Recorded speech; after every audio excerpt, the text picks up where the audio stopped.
How's everyone doing? Welcome to the Strategy Room on this Saturday night, October 11th, 2025. I hope everyone is having a great weekend out there. I have got a great program lined up for everybody tonight. We're going to be talking about the bankruptcy of First Brands and what that means for the automotive industry, what that means for the private credit market. Talking about a lot more about that. What's coming up with the Federal Reserve's next interest rate decision? We're going to be talking about that a little bit. We're going to continue in coverage of the government shutdown. I'm going to give you guys a little bit of update on the commercial real estate market. We got a lot of other banking news, a lot of different regulatory things shaping up at the moment, but we'll see that. We'll talk about that a little bit later. I'm also going to update everybody on the episodes that I had that came out this week. I actually did a 4-part series on AI that people really seem to like. They got a lot of views, a lot of likes, a lot of comments back. So we'll get into that a little bit later, and I'll get everybody updated on that information.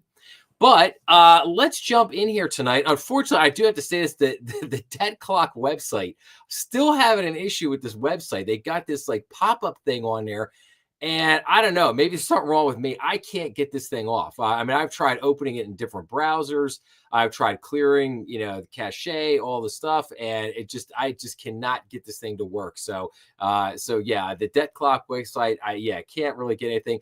Not much has really changed. We're basically approaching $38 trillion in national debt. Our, federal budget deficit still hanging at about 1.9 trillion dollars in the federal budget deficit. So again, not too much of a change or too much of an update there. So, but hopefully they'll get that fixed in the next week or two. But I wanted to start off with this tonight, just taking a look at rates, like where are rates at. Let's look at some of the bond and treasury rates, and then let's take a look at mortgage rates real quick for a second. Now, obviously, the 10-year treasury here, and that's the most important thing, the thing I wanted to look at to start, that is what ultimately heavily influences what the 30-year mortgage rate is going to be. So I always want to start and take a look at that. Now, everybody may notice on here, and if I can let's go to the 5-day.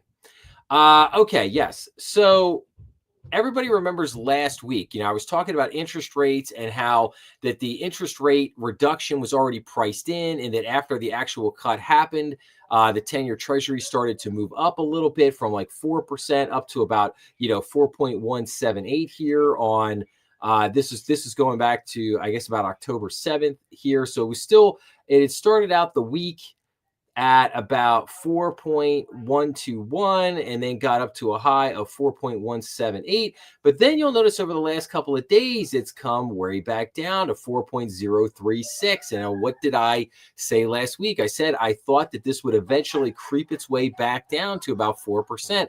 And I said it would take a few weeks. So this happened a little bit quicker than I thought it would. And hopefully it stays down there. But that is, again, that's right where the level for, in stock trading, they call that, resistance level, support and resistance. So that's right at the level, right about where I thought we would hit at. Now, the real question is, will we go below that or not? We'll have to see where that, ultimately where that ends up at. But I just wanted to point this out because the rates are moving approximately right where I thought they were going to end up at. So, and then, and just to point out here, 7-year T-bill is still sitting at 3.8%, 5-year T-bills at 3.6%, 3-year T-bills 3.5%. And so, and again, you see here, all of these things are coming down as we look at these over the last week. 2-year T-note down to 3.5%, 1-year T-bill 3.53. So we're seeing these things nicely coming down where we wanted. Even the 30-year bond dropped down to 4.6%, which was good. This is what we want to see. Now, what does this mean for the mortgage rates? So I just wanted to point this out to people. There are some very attractive options out there at the moment. You have Sage, and this is from Bankrate. I'm looking at bankrate.com here, but you have Sage Home Loan Corporation with a 30-year fixed rate of 5.375%. Like I don't think that's too bad. Now you do have some points here. You got 1.68% points, so there are some points on this one. Mutual of Omaha has got 5.49%. Again, points Toma Mortgage 5.49 with some points. Loan Depot at 5.5% with again some points there, 1.74%. And then you get a little bit higher if you don't want to pay points. So you have, Phoenixville Federal Bank and Trust, 6.375, Bank of America at 6.25, Penn Community at 6.5, and then Citadel Federal Credit Union at 6%. So again, we're seeing kind of a fluctuation of rates here. We're seeing it kind of the rock bottom, 5.375% if you want to pay some points on this. And we're seeing probably at the high 6.5% if you don't want to pay any points. But again, you could still get decent rates here. We're seeing 6.25, 6.37. Definitely better rates than we saw at this time last year. This time last year, you're probably looking at 7%, 7.25, somewhere in that neighborhood. So, I mean, the rates are coming down. And if you are willing to pay a little bit in terms of points, I think you could get, below 5.5. I mean, that's pretty good. That's not too bad on mortgage rates. So, I mean, there are some deals out there right now if you're willing to pay some points to get them.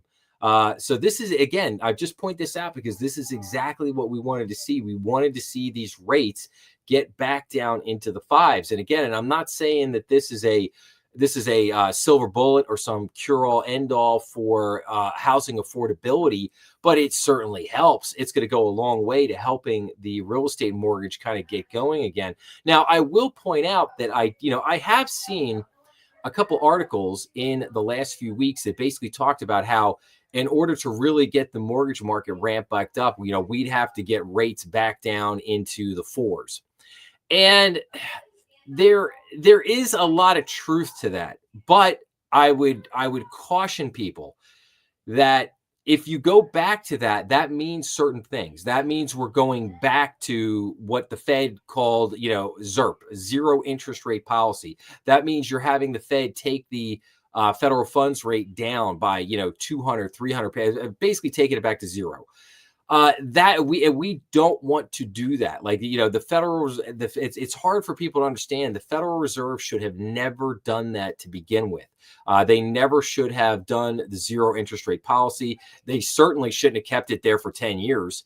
And, and then that along with the quantitative easing, they just kept everything going way beyond the point at which it should have been stopped and returned to a level of, what you would consider normal for rates and things like that. So I guess you have to be careful what you wish for, but I also acknowledge that, what the Fed did for the better part of 14, 15 years, I mean, they distorted the economy and they set a, kind of a psychological pinning for not just a psychological pinning, but also a financial pinning. In other words, all the deals, part of the way that commercial real estate works and the real estate market works is that these deals get geared around, in other words, the cash flows, everything gets kind of geared around the interest rates. So the values go up and everything works at say 4%, 4.5% interest rates. All of a sudden, all these all the deals to buy multifamily buildings and office buildings and retail and industrial, they all work just fine. But then you move the rates up to 7%. Now all of a sudden nothing works and everything, cash flows doesn't work on anything. You got to put down, 30, 40, 50% to make a deal work, which of course nobody wants to do. And, so it really throws the whole kind of ecosystem, if you will, out of whack. So I do see the point of what some of these people talked about getting rates back down into 4% to really get things going there. And there is, again, like I said, there is a little bit of logic to that, but I also think we have to recognize that what the Federal Reserve did was wrong, and it caused a lot of problems. It's the law of unintended consequences, if you will. So we have to be very, very careful about that. And I'm more an advocate for bring the rates down a little bit, keep us closer to what I would call normal interest rates, and basically let them, and to a certain extent, let the market figure it out. Let the market kind of reset itself. And that takes a little bit of time. And that certainly comes with a little bit of pain, no doubt. But I just think it's necessary to put us back on the right foot, get us back to the right spot. But anyway, so like I said, I wanted to show these interest rates here just to let everybody kind of know where things were at. It just to say, hey, things are definitely going in the direction that I thought they were going to go. So that's good. Okay, so let's get to our first big story of the week here. So 2 weeks ago, a major auto parts supplier called First Brands Group filed for bankruptcy. Now, this has been big. I just did an episode on the failure of basically an subprime lender called Tricolor Holdings, which was a big deal. A lot of people didn't hear about that in the news. A lot of people aren't hearing about this in the news, and I wonder why that is. Well, I'm going to explain it to you in a minute, because this is what you would call the bursting of a credit bubble. This is the bursting of the private credit market. You're seeing it in real time right in front of you. And obviously the market they don't want to put this out there, even though everybody's been warning about it. We've already had warnings from which I've covered, Boston Federal Reserve Bank. I did an episode on that. They warned about the systemic risk from the private credit market. Then we got just a week ago, we had Moody's and then Fitch, rating agencies warned, hey, we see a problem here with the private credit market.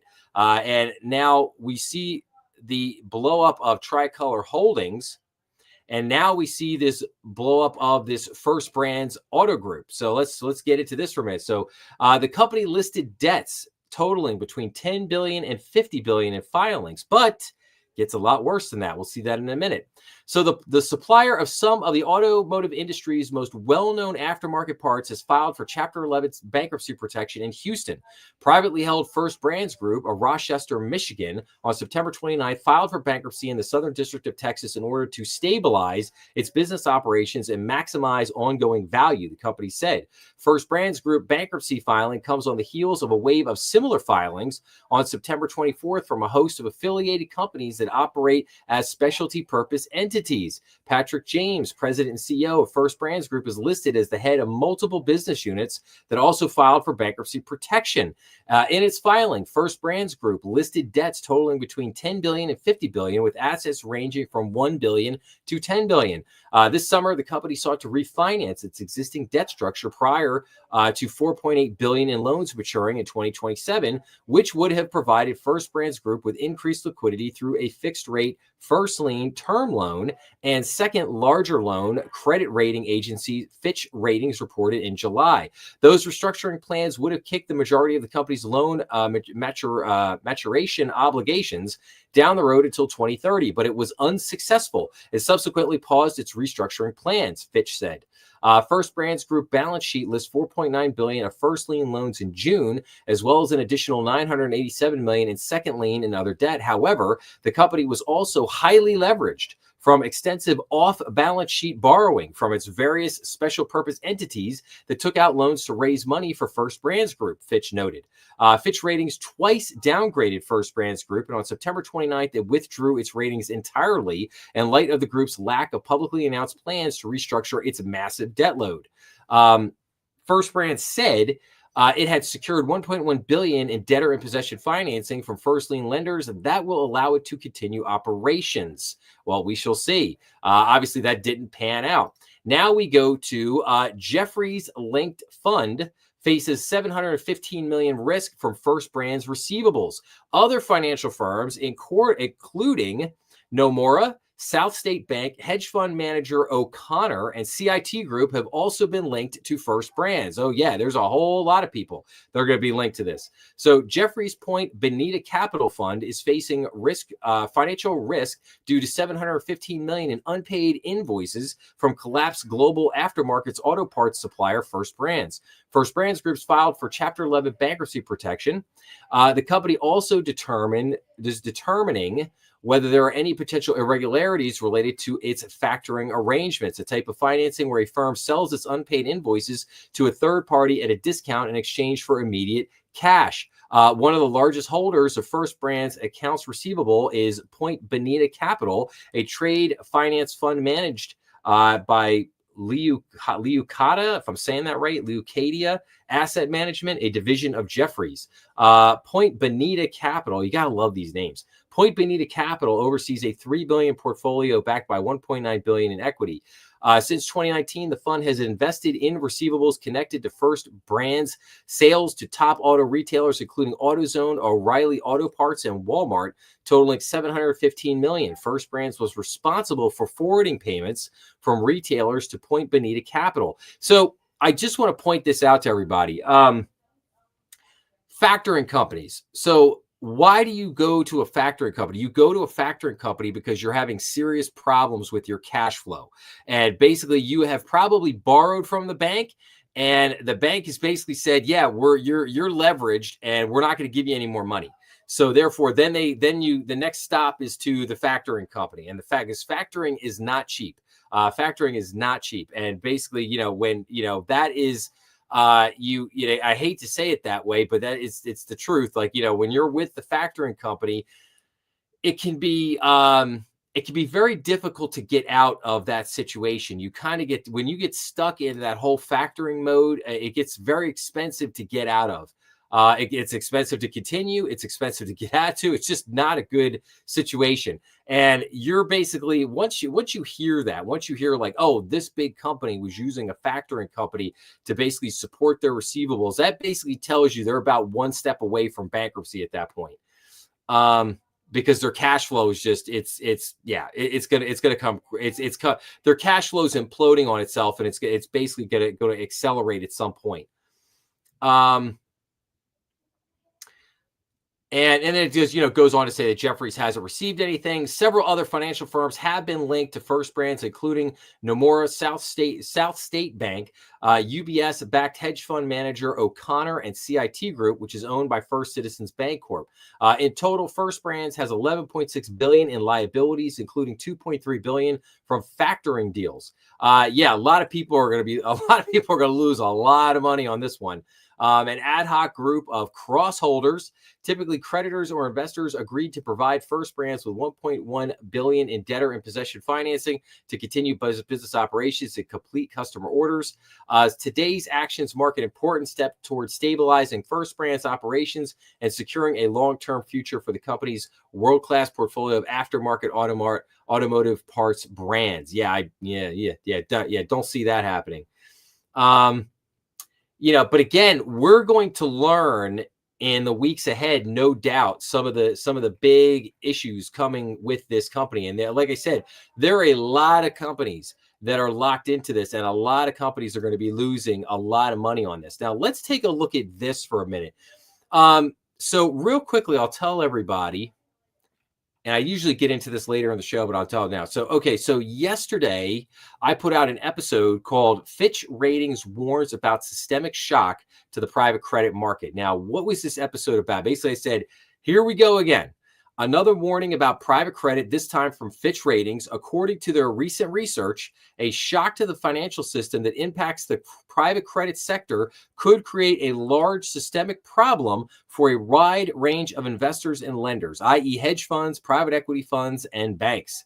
In this episode, we review two articles from Fitch Ratings titled Private Credit's Growth Complexity Untested Through Market Cycles and Systemic Shock Could Expose Private Credit's Broad Reach, Growing Risk.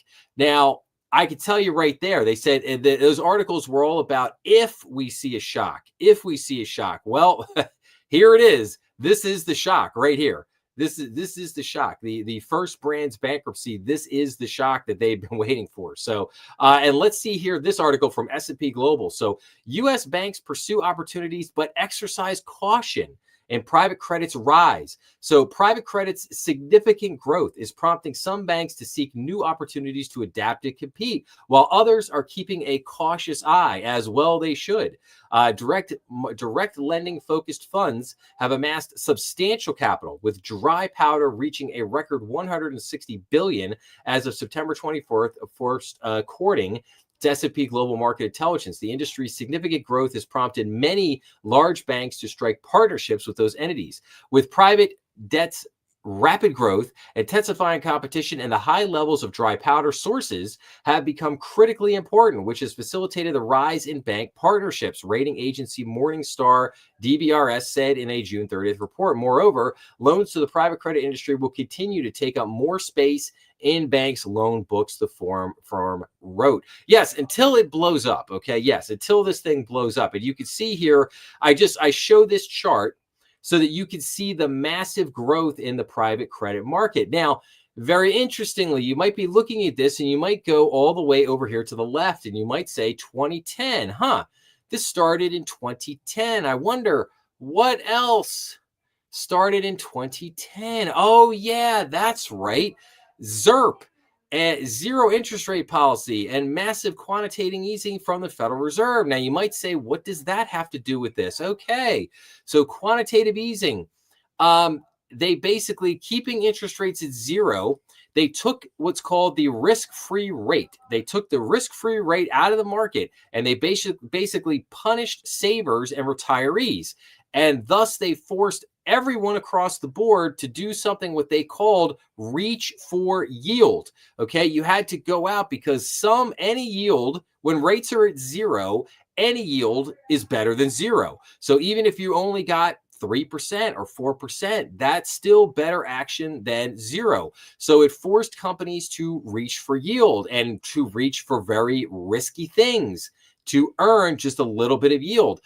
For a long, long time, I would make the argument that banks and private equity hedge funds were not getting paid for the risk that they were taking because the Federal Reserve had pegged interest rates and that's where they were.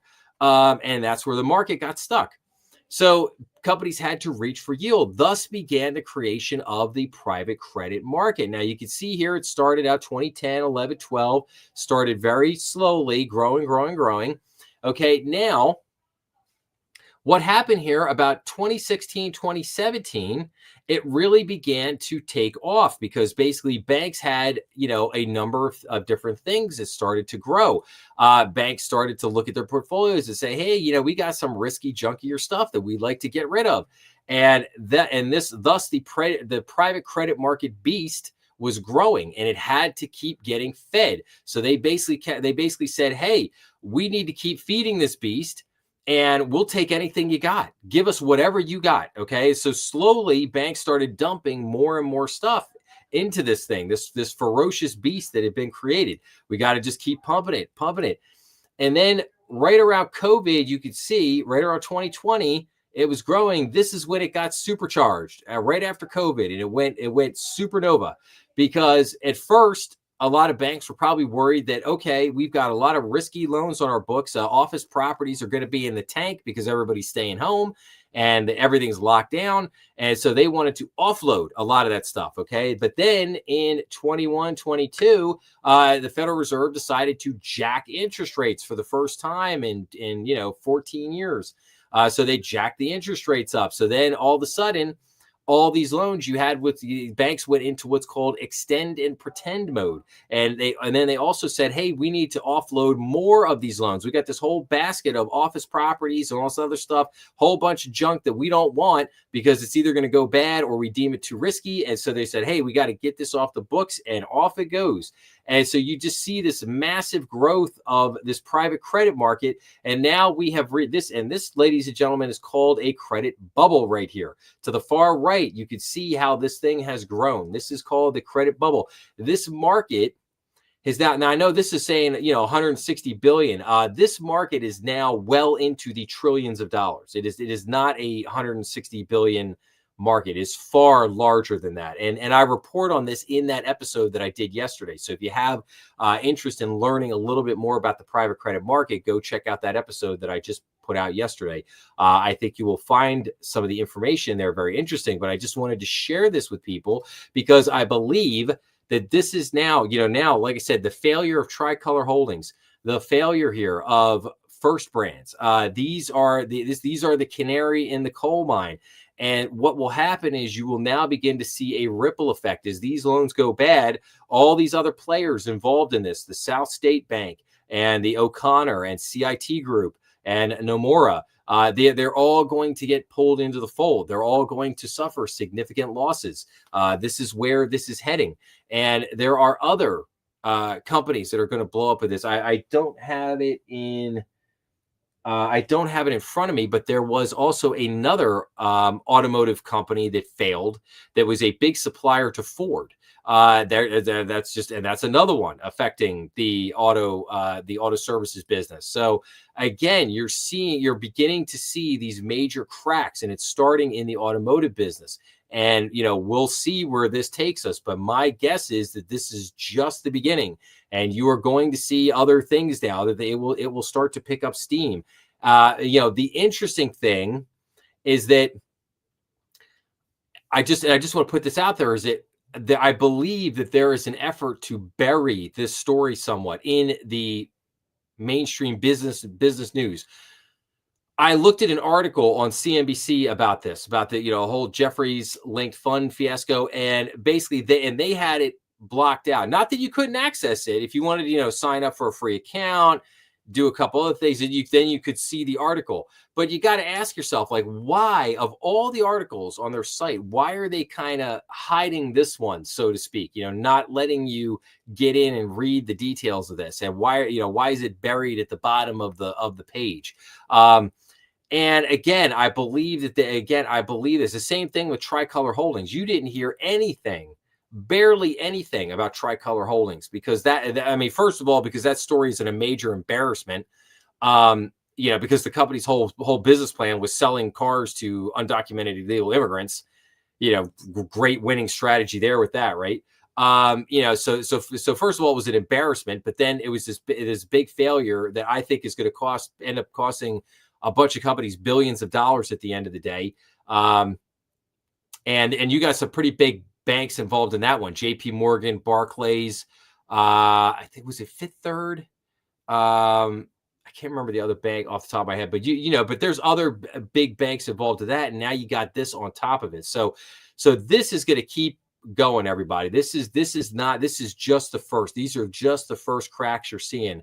And like I said, and this makes me very nervous, because all it takes is a couple more of these companies to go bust. And what's going to happen is, I already tell you what's going to happen. This is going to cause there'll be a couple hedge funds. There'll be like this O'Connor and CIT and Nomura. There'll be some of these other groups that are these hedge funds and private equity firms that are completely up to their neck in this stuff. One of them is going to go bust. Okay. And what's going to happen is, and they all have, it's like a giant cesspool. It's like an incestuous cesspool where they're all like connected. They've all got, they've all put leverage on top of leverage on top of leverage, because that's how hedge funds and private equity, that's how they make money. They make money with leverage.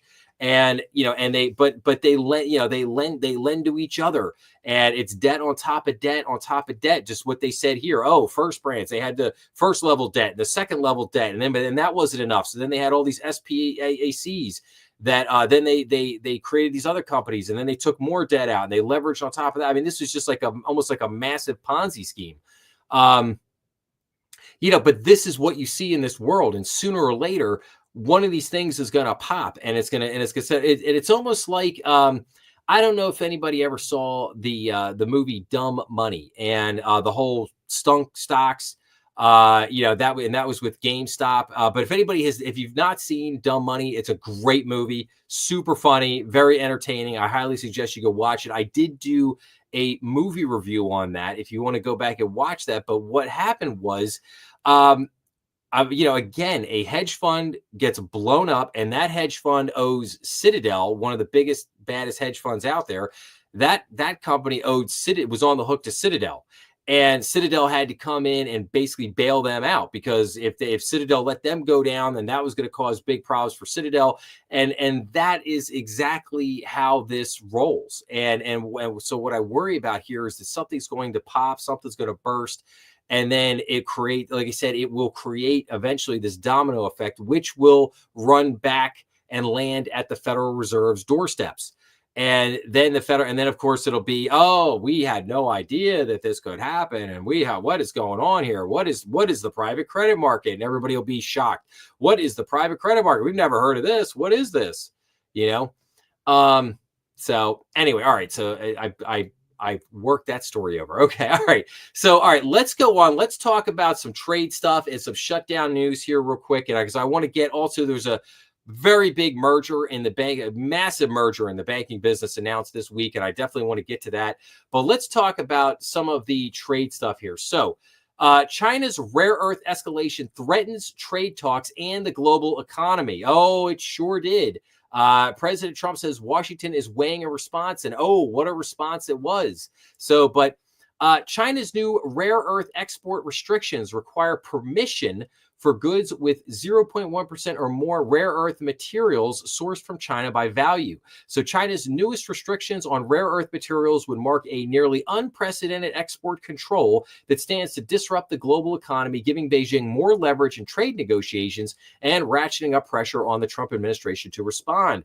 The rule put out Thursday by China's Commerce Ministry is viewed as an escalation in the U.S.-China trade fight because it threatens the supply chain for semiconductors. Chips are the lifeblood of the economy, powering phones, computers, and data centers needed to train artificial intelligence models. The rule would also affect cars, solar panels, and the equipment for making chips and other products, limiting the ability of other countries to support their own industries. China produces roughly 90% of the world's rare earth materials. Global companies that sell goods with certain rare earth materials sourced from China, accounting for 0.1% or more of the product's value, would need permission from Beijing under the new rule. Tech companies will probably find it extremely difficult to show that their chips, the equipment needed to make them, and other components fall below the 0.1% threshold, industry experts said.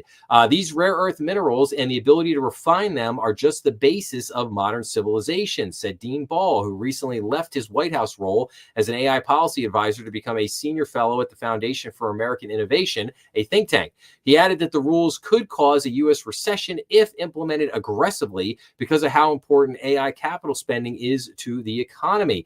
And yes, when you consider that we're currently seeing a massive AI bubble has formed in our market, and they're trying to build all these data centers out right now. Obviously, if they can't build the data centers, they're not going to be able to deliver on the promise of AI.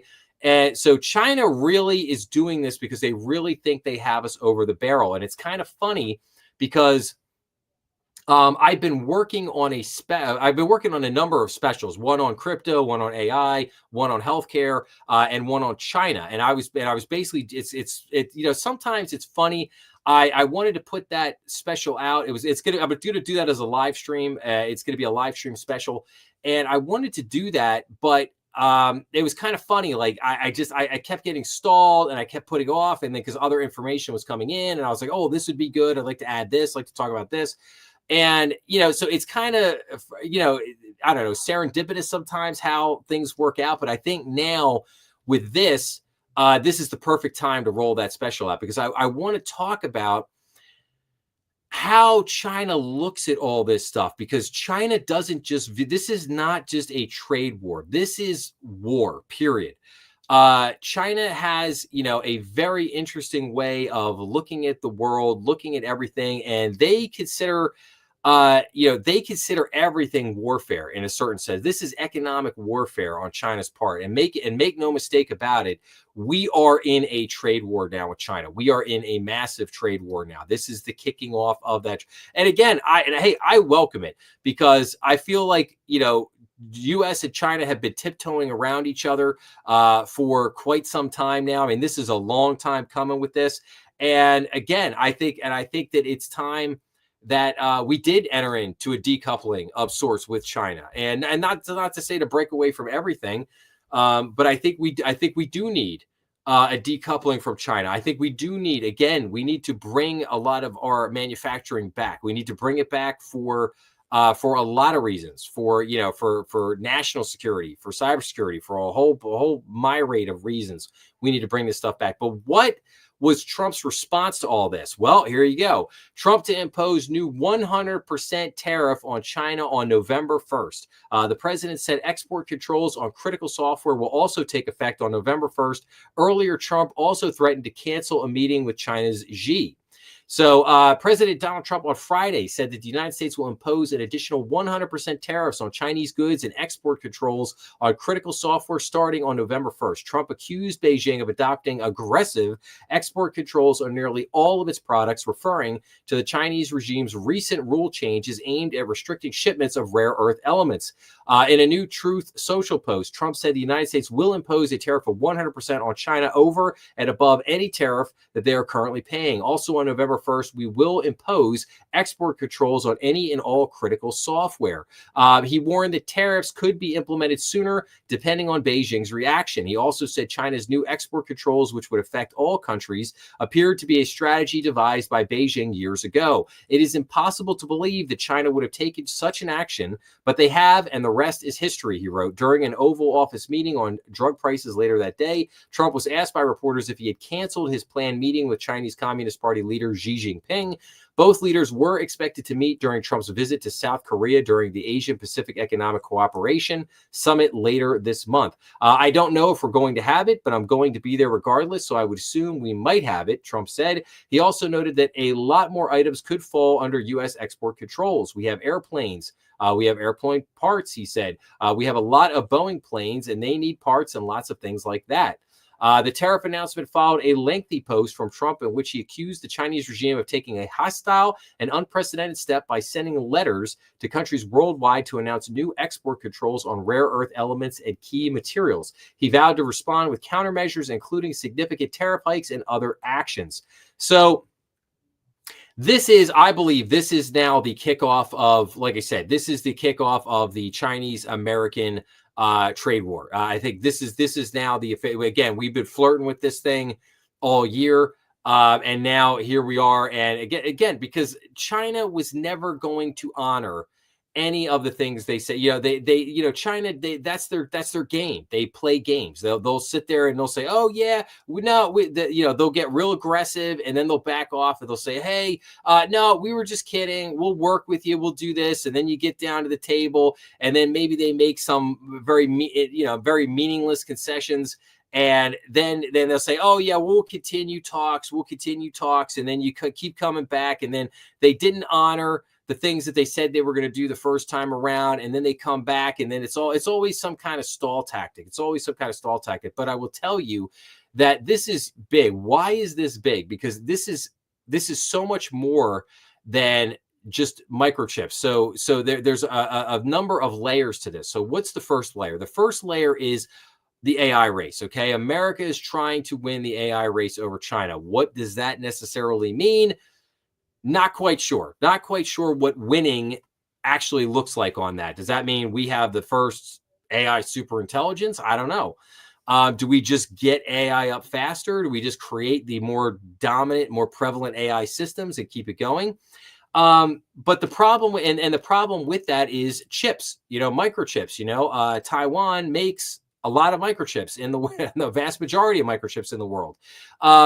Then you've got NVIDIA at the center of this thing. Huang Jensen, the CEO of NVIDIA. I think Mr. Jensen has got a lot of stuff to answer for here because he's been selling a lot of chips to the Chinese, and he was told not to. And then so he said he slowed down, yet they were getting the chips anyway. And then he got the kind of clear from the White House. Okay, now he could go back. He could start selling them certain chips. But Mr. Jensen's attitude in recent weeks toward the whole thing has been, hey, he doesn't want to. They all see that China money, baby. They all see that China money. They want that. They want that China cheddar. That China cheddar. They want that Chinese money. And and again, I would say to Mr. Jensen, and he probably won't like this. Hey, man, go move your shop to China. If you love China so much and you want to sell to that economy, go move over there, man. Go move over there. You could talk to the dude who owns Alibaba. He thought he was an entrepreneur for 5 seconds. Okay, they stuffed him in a locker and told him to shut his mouth for about 2 years until they finally opened the door and let him back out. You want some of that, hey, feel free, dude. Go over to China, man. You move your shop over to China, see how well they treat you over there. Okay. No, dude, you're a US company. You're a US company. Okay. The US government has protected you, has allowed you to grow that business and become worth $100 billion. So no, you owe something to this country. You owe your loyalty to this country. Okay. Not to Taiwan, not to China, not to anybody else. Um, you know, and if you don't like it, you're free to go. You're always free to go. That's the great thing about a free country, man. You're always free to go. So that's just one layer, though, the whole AI race, and then you get into the chips. But the rare earths, it is needed for technology, but it's also needed for something far more important than that. These rare earth materials are also needed for what? Making things like ammunition and bombs and nuclear weapons and hydrogen weapon, like all these, there's a whole lot of different things that get made that you need these rare earth materials. Now, why is that a problem for the United States? Well, you see, we've had this little thing going on in Ukraine for the last few years, and see, we've been giving Ukraine, the barrel is looking mighty bare. The cabinet, or as it were, is looking mighty barren. We've given so much ammunition and missiles and grenades and supplies, and we've given all kinds of stuff over there to Ukraine, to the fact that like our inventory of all that stuff is really, really low. And you know what we need to replenish that inventory? Oh yeah, that's right. We need all these rare earth minerals. Okay. China's not doing this for no reason. They feel like they've got us by the, what. And that's why they're doing this. And there's this little island called Taiwan that China is just itching. They're itching to dive into, okay? And they know that if they cut us off from the rare earth materials, they're going to slow down our ability to build the AI, but they're also slowing us down from the ability to replenish all of our resources in the military, i.e. all of our ammunition and missiles and everything that you would need to go fight a war. We also have this problem because we left this place called Afghanistan, and we left a tiny little, amount of $85 billion worth of military equipment and hardware and weapons and all kinds of stuff over there. And there's this little Air Force base over there called Bagram Air Force Base, okay? Not too far from China. And we never, ever, ever should have given that up, okay? We never should have given that up, okay? Bagram Air Force Base is now being run by the Chinese because the Chinese understood that we could have actually attacked them from Bagram Air Force Base. We could have staged attacks on them from that Air Force Base. That's why it was so important to us. And for the fact that Joe Biden just gave it up, okay, was one of the dumbest things to ever happen. And then you've got the Panama Canal. Okay, the Chinese were in the process of basically taking control of the Panama Canal. In other words, and why is the Panama Canal so important? Well, you can restrict the ability of supply and trade to be able to move around the world if you control the Panama Canal. I do believe that we will eventually get into a military conflict at the Panama Canal, fighting with the Chinese over control of it. And we have to take it back. It's just as well as we may get into a military exchange over Bagram Air Force Base, because we're going to need to take that back. And these are things that are all playing, you could see the wheels turning. You see the pieces on the chessboard. You see them moving around. And these are things I all want to talk about in the China special, because again, this rare earth, yes, it's a trade war. Yes, it has a lot to do with AI and it has a lot to do with technology, but it also has a lot to do with the military. A lot that's going on there. And again, I don't profess to be any kind of a military expert. That's not my forte or my expertise. I'm just trying to give everybody a little bit better understanding of who you're dealing with. The Chinese think very differently than perhaps any other country in the world, just in terms of their views of what is business, what isn't business. Like think about business for a minute. Okay. So say your philosophy is, you're going to, business is war. Okay. Business is war. Well, okay. So think about that for a minute. So war, if you kill people, because it's important to your strategy in war, do you necessarily get in trouble for that? No, because that's part of the theater of war. You may have to kill your enemy to get them to stop or to defeat them. Now, in business, if you were to run around killing people, that obviously they're like, oh my gosh, that's horrible. No, you can't do that. It's against the law, and people would have to go to jail for that. And that's just, you can't, that's just no, absolutely not. Right. Well, they don't see it that way. They don't see it that way. They see it as in business is war, just like war is war. And if things happen in the theater of war, then hey, it's all good. And so you have to understand that is all part of their philosophy. It's like fentanyl. They're feeding the fentanyl into the U.S. They're feeding the fentanyl to the Mexican cartels that are then pumping it into America, and it's also coming in up through Canada as well.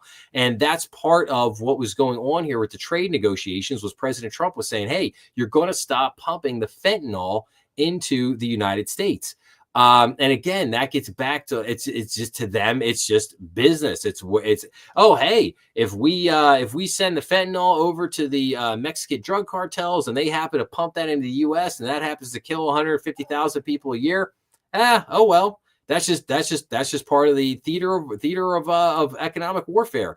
And again, why am I saying this? I'm saying this just because it's a mindset. It's a mindset that you have to understand your opponent and who you're dealing with and the lengths that they will go to win or achieve victory or perceived victory. So, okay. And this article is to my point exactly. Op-ed.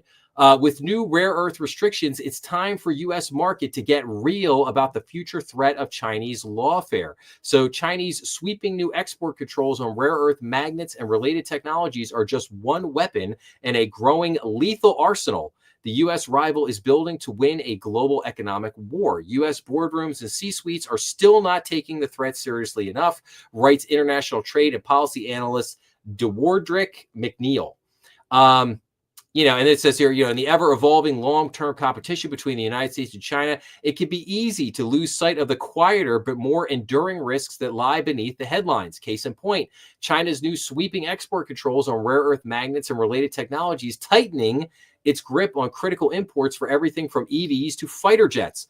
Under the new rules, any magnet containing even trace amounts of Chinese-sourced rare earths or made using Chinese methods now requires Beijing's explicit approval for export. This marks a significant development in China's export controls and should be understood as the debut of a Chinese version of the Foreign Direct Product Rule, a signature tool Washington has used for decades to exert power and control, and most relevant to China to choke off semiconductor supplies to Huawei and other Chinese firms. But the latest rare earth move is about much more than that.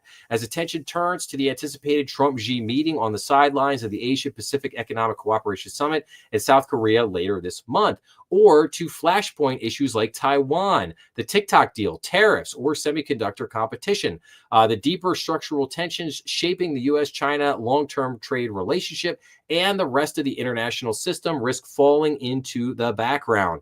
Yes, and amid these high-profile developments and the churn of short-term tactical deals, a more subtle but profoundly consequential trend is underway that deserves sustained attention from boardrooms, CEOs, investors, and policymakers. The expanding use of what is commonly referred to as lawfare, deliberate strategic employment of laws, compliance regimes, and regulatory norms are being increasingly used by China to assert power, shape global behavior, and entrench long-term advantages for itself and its companies around the world. Yes, bingo, right there. It's called 5G warfare. And there's a couple of books which I'm going to talk about in the China special, all about this Chinese, their viewpoint on war. Basically war without rules, war without bounds. All kinds of warfare, trade warfare, economic warfare, business warfare. It's not just one thing. And that's what you have to understand. And I think that this is very, again, we need the business people to wake up here in this country. We need companies to wake up. And I'm going to pick on Nike and the NBA here for a second. So for people that don't understand, people think that the NBA is kind of like this private league. They are, but also they are also owned by Nike in a real sense. Okay. And Nike has been in bed with the Chinese Communist Party for decades. Okay. Nike's, they make all their clothes, all their products over there in all the Chinese sweatshops. And this is why, I can't stand Nike because they're an unbelievably hypocritical company.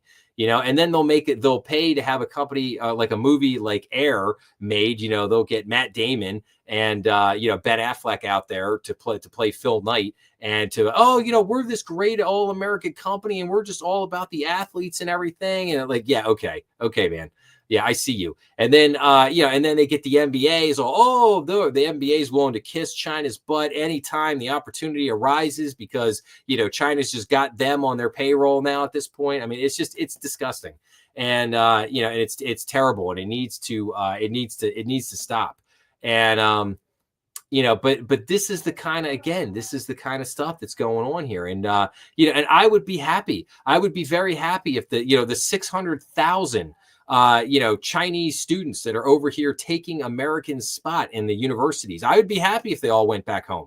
I'd be happy if they all got packed up and all got sent back home. And now there was plenty of spots for U.S. students to get into, hopefully a lot of colleges that they may be getting shut out of. But all right, I'll get off my soapbox on that. So, but the point being here is these companies need to wake up to the real threat that is before them. That's all. That's the main point. Time to wake up. All right, so what are some other tariff-related news here? Well, driven by tariffs, European pharmaceutical industry pivots to the U.S. So analysts say drug makers wouldn't risk a disadvantage in the United States, the world's biggest economy and pharmaceutical market. So the U.S. tariff policy and its unmatched pharmaceutical market are pulling European drug makers to invest more heavily from new manufacturing plants to U.S. stock listings and discount pricing deals. So since early 2025, European drug makers have stepped up their U.S. presence. In the most recent move, UK pharmaceutical giant AstraZeneca announced on September 29th a direct listing on the New York Stock Exchange. The UK headquartered Indivior dropped its London listing in July to trade solely on the NASDAQ, while Swiss giants Roche and Novartis unveiled U.S. expansion plans in April worth $23 billion and $50 billion, respectively. France's Sanofi has likewise committed to at least $20 billion in American projects through 2030. The move reflects both the pull of the U.S. market, which accounted for more than half of global prescription medical sales in 2024, and the push of political signals from Washington. So in other words, it's working, ladies and gentlemen. This is working. These companies are beginning to move stuff. Again, not at like lightning speed, but it is moving. It is happening. They're basically saying that, hey, if we're going to continue to do business and we're going to continue to make the money that we like, we're going to have to start bringing things back to the U.S., which is fantastic. What else do we have here? Global trade growth to be stronger than expected, the WTO says, cites artificial intelligence surge and a buildup in inventories in the U.S. that softens the impact of higher tariffs. So global trade is projected to increase by 2.4% in 2025, a significant rise from earlier forecasts due to AI-related purchases and U.S. inventory buildup. So wait a minute, I thought that the tariffs were going to kill everything. Apparently not.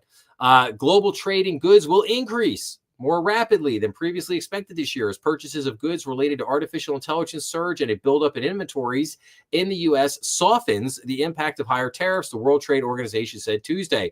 However, the Geneva-based dispute resolution body expects exports and imports of goods to grow at a slower pace in 2026 as the tariff rise is implemented by the U.S. and in retailing countries take full effect. The WTO now forecasts that global trade will increase by 2.4% in 2025, having expected to see a 0.9% rise as recently as August and a 0.2% decline in April. Growth is now forecast to be much closer to the 3% projected before the U.S. presidential election than in the immediate aftermath of President Trump's first tariff announcements.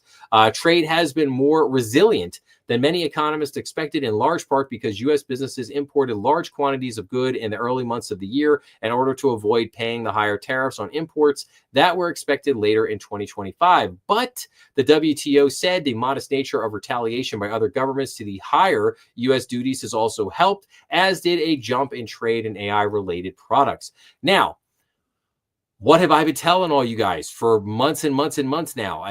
What's this? What is this saying? Yeah, they need us. We don't need them. That's what I've been telling people for over a year now. Okay. In this whole trade debate, that's what you have to understand at the end of the day. I knew that these countries were going to come back and make deals because they need us. We don't need them. That gives us the leverage over them. So I knew that this was all going to work out in our favor. There was going to be a few little pain points for sure. But again, this is proof now. Now they're saying that, oh, well, things are going to slow down a little bit in 2026. I don't think so. I don't think so. And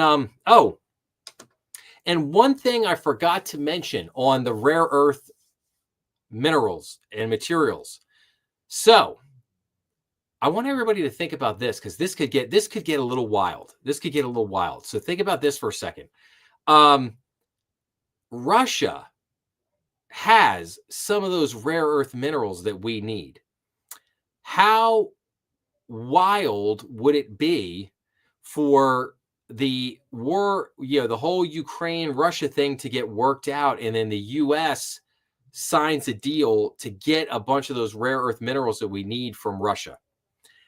I happen to think that there is a fair chance that that could happen. It would be wild to see, no doubt. It would be wild to see, but I think there's a chance that could in fact happen. So that's kind of a sidebar. But getting back to this with the global trade, the global trade is going to be fine, and it's going to continue to go because all these countries around the world depend on the U.S. so much. And we have a lot of stuff here at home that we're trying to get done. So again, I'm not worried about the global trade. These trade deals will work themselves out. We'll get going. Now, the one caveat there, the one but is obviously a major U.S.-China trade war. What does that look like? What does that entail? Like I said, does it pull in some of those other things like the Panama Canal, Bagram Air Force Base with Afghanistan, all this other, do other things, Taiwan, do other things ultimately get pulled into this? We'll have to see. But again, I'm not shocked by the WTO coming out basically saying that, yeah, you know what, things are actually growing and it's not as bad as we thought. And, but of course they're going to put that cap. Yeah, but next year is not going to be that great, because these tariffs are really going to kick in and then it's going to stink. No, I really don't think that's going to be the case. So, all right, let's talk a little bit of shutdown here. So this is Polymarket. So Polymarket, you can basically bet on when you think the shutdown will end. So what is their predictions here? So right here, we have basically 95.3% of people. Now, first we said, I read a bunch of articles there last week where, JD Vance and even on Polymarkets, a couple of people were basically saying that they thought that the shutdown was going to go a week. What was my prediction? I said no. I said I think that this could go on a while, and this could actually last for a couple months because, like I told everybody, the magic date is 61 days. 61 days is when we have a bunch of layoffs, and after 61 days is when they can become permanent, just because of the process that you have, the government process of laying people off. There's certain things you have to do, and it takes a while to kind of get this stuff to kick in. And again, there really was no advantage to the Republicans cutting this thing out early. Once they, again, I think, like I said before, once you saw that they were going to be able to cut spending, basically lay off a whole slew of people, and it basically, and they're going to, of course, they're going to watch they're going to watch the polling. They're going to watch the voting trends. If they start to see it start to go against them, then they'll probably try to end the shutdown right quick. But it depends on the Democrats too, right? The Democrats got to want to come to the table. I thought that this was the dumbest thing that the Democrats could do. I thought the Democrats walked right into this, and they, believe me, they're going to rue the day that they didn't do this, because they have literally, no leverage. And the longer, and again, if the polling shows that the longer this thing goes on, the more Democrats get blamed for it, and the more they like what the Republicans are doing, i.e. taking this opportunity to cut government spending, they're going to be very happy with that. Their voting base is going to be very happy with that. And again, as long as there's no major hiccups, it's everything for the Republicans to win and everything for the Democrats to lose. So, I mean, if I'm the Democrats, I'd be back in there trying to get this thing back open as quick as I possibly could. But they're not doing that.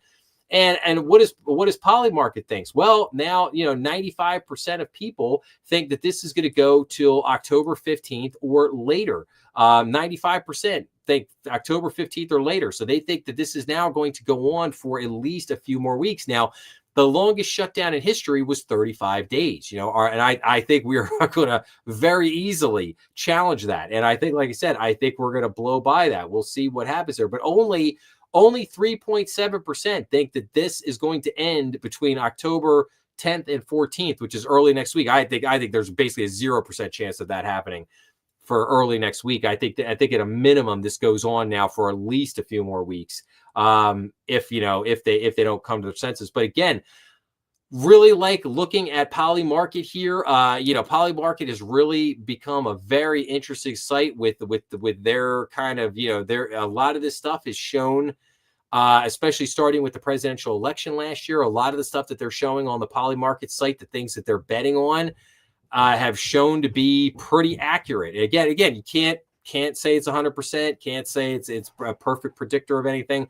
But again, it's becoming an interesting tool for us to be able to take a look at this and try to figure out, okay, well, what's going on here? So, all right, let's look at some other news here. So, of course, as anticipated, White House announces federal layoffs have started amid shutdown. So the White House Office of Management and Budget Director announced the decision on Friday. So the top White House official announced Friday that federal layoffs have started after the government shutdown entered its 10th day. White House Office of Management and Budget Director Russ Vought wrote in a brief post on X that the RFIs have begun. He is referring to a reduction in force, a formal term used by the government and corporations to refer to layoffs, downsizing efforts, or mass firings.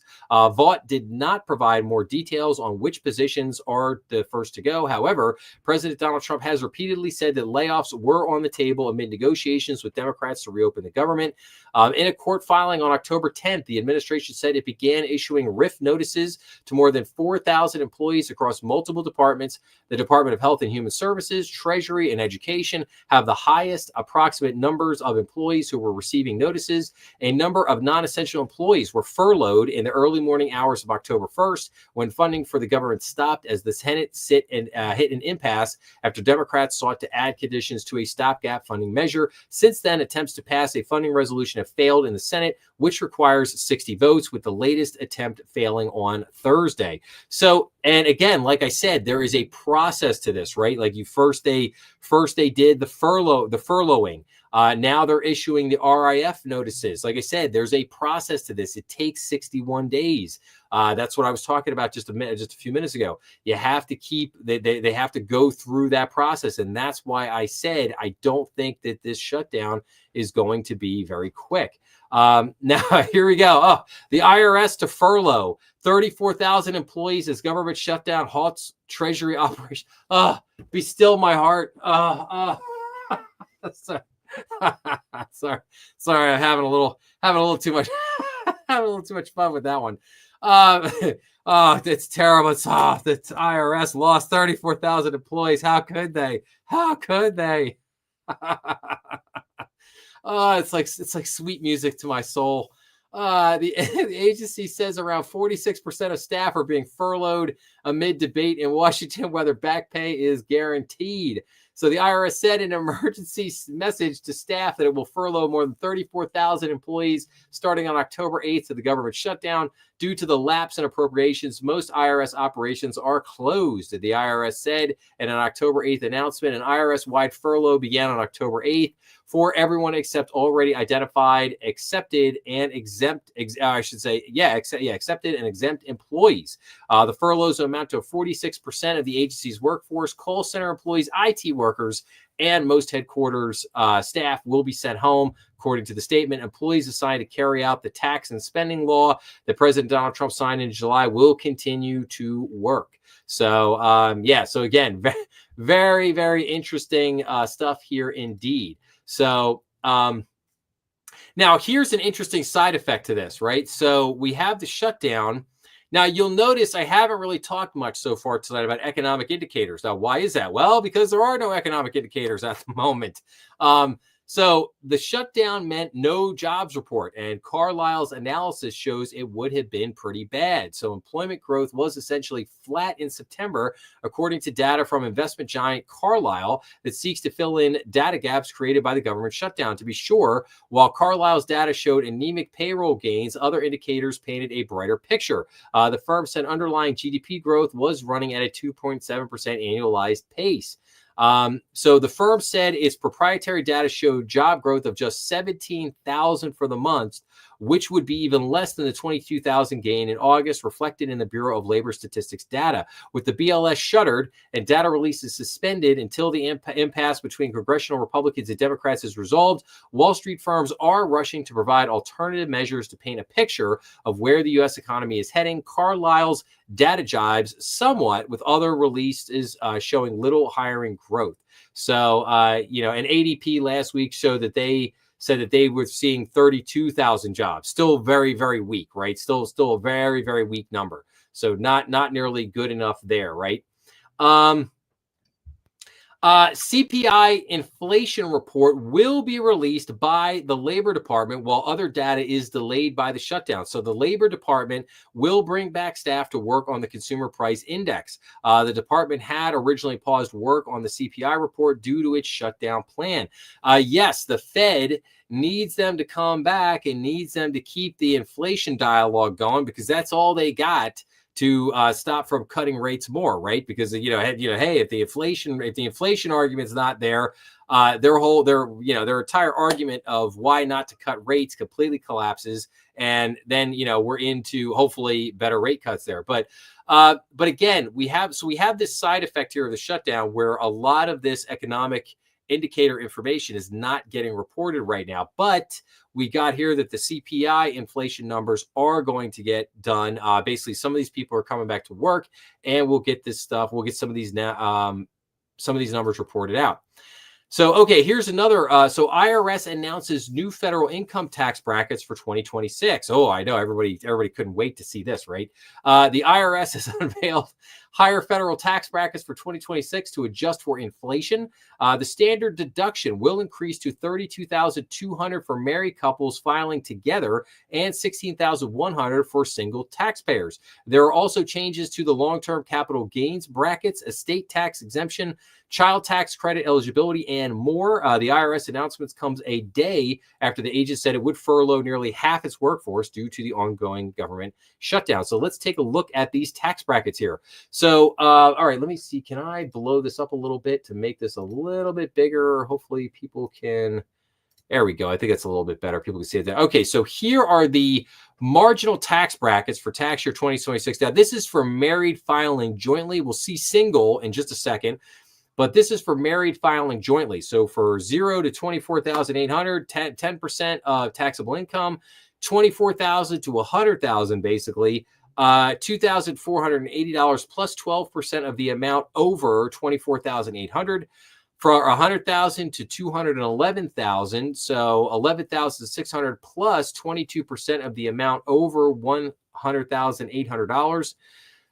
Then we get 211,000 to basically 403,000. So that jumps massively up to $35,932 plus 24% of the amount over 211,400. And again, that's kind of a killer, because you're the vast amount of taxpayers. So it's a very interesting thing. 90% of all the taxes are paid by basically your top 10% of taxpayers, your top earners, right? Your top 10% of earners pay 90% of all taxes, right? However, on a volume, a percentage basis, the vast majority of taxpayers are between this 100,000 and 400,000. These two tax brackets right here. These are the two tax brackets where most of the people fall into. And unfortunately, the biggest, kick in the butt is this 211 to 403,000, because most people are going to fall just over that 211,000. Most of the people in that range are going to fall into, I would say, that 211 to probably $250,000, right? And so they're going to get the people in that little space, they're going to get blasted here with this 35,900 plus the 24,000 amount over 211. This is why you hear people say, like, oh, I make 200, the government goes, oh, well, you make 250,000 a year, you're rich, and I would beg to differ. And again, don't get me wrong. You make $250,000 a year, you're living a good life. Okay. You're not, things are good. You're paying all your bills. You're probably going on a nice vacation every year. Things are great. You're probably living, I would describe that in most places, aside from like New York or Los Angeles or something like that, maybe Miami.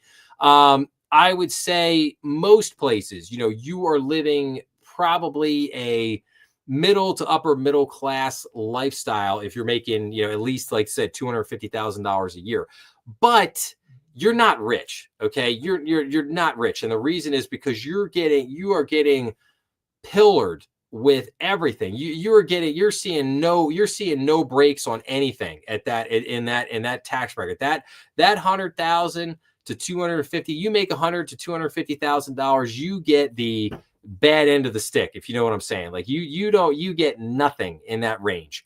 And that, and that's the funny thing is, like, those are the people in the country that actually need relief. If you're at the top, you got your army of lawyers and accountants that find you all the tax breaks. If you're at the bottom, you get all the goodies from the government. If you're in that middle spot, you just get pounded all the time. You get no relief of any kind on anything. And again, depending on who you are, some people might say, oh, hey, that's just how it is, or that's how it should be, or whatever this is. Like, but I look at it like, no, those are the people that you need to give relief to, because if you give them more relief, again, being in a consumer driven economy, and you want people to spend money, you want people to go on vacations, you want people to buy new cars every year, do stuff, right? Well, those are the people that do all that stuff. Okay. You need to give them some relief.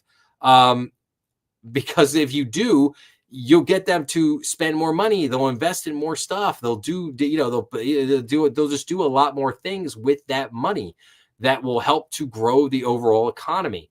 And again, that's just my little soapbox on that. So, all right, let's very quickly take a look at the marginal tax brackets for tax year 20 for single filers. So for single filers, again, just 0 to 12,000, 10% of your tax bracket, 12,000 to 50,000, $1,240 plus 12% of any amount over the 12,400. 50,000 to 105,000, $5,800 plus 22% of the amount over 50,400.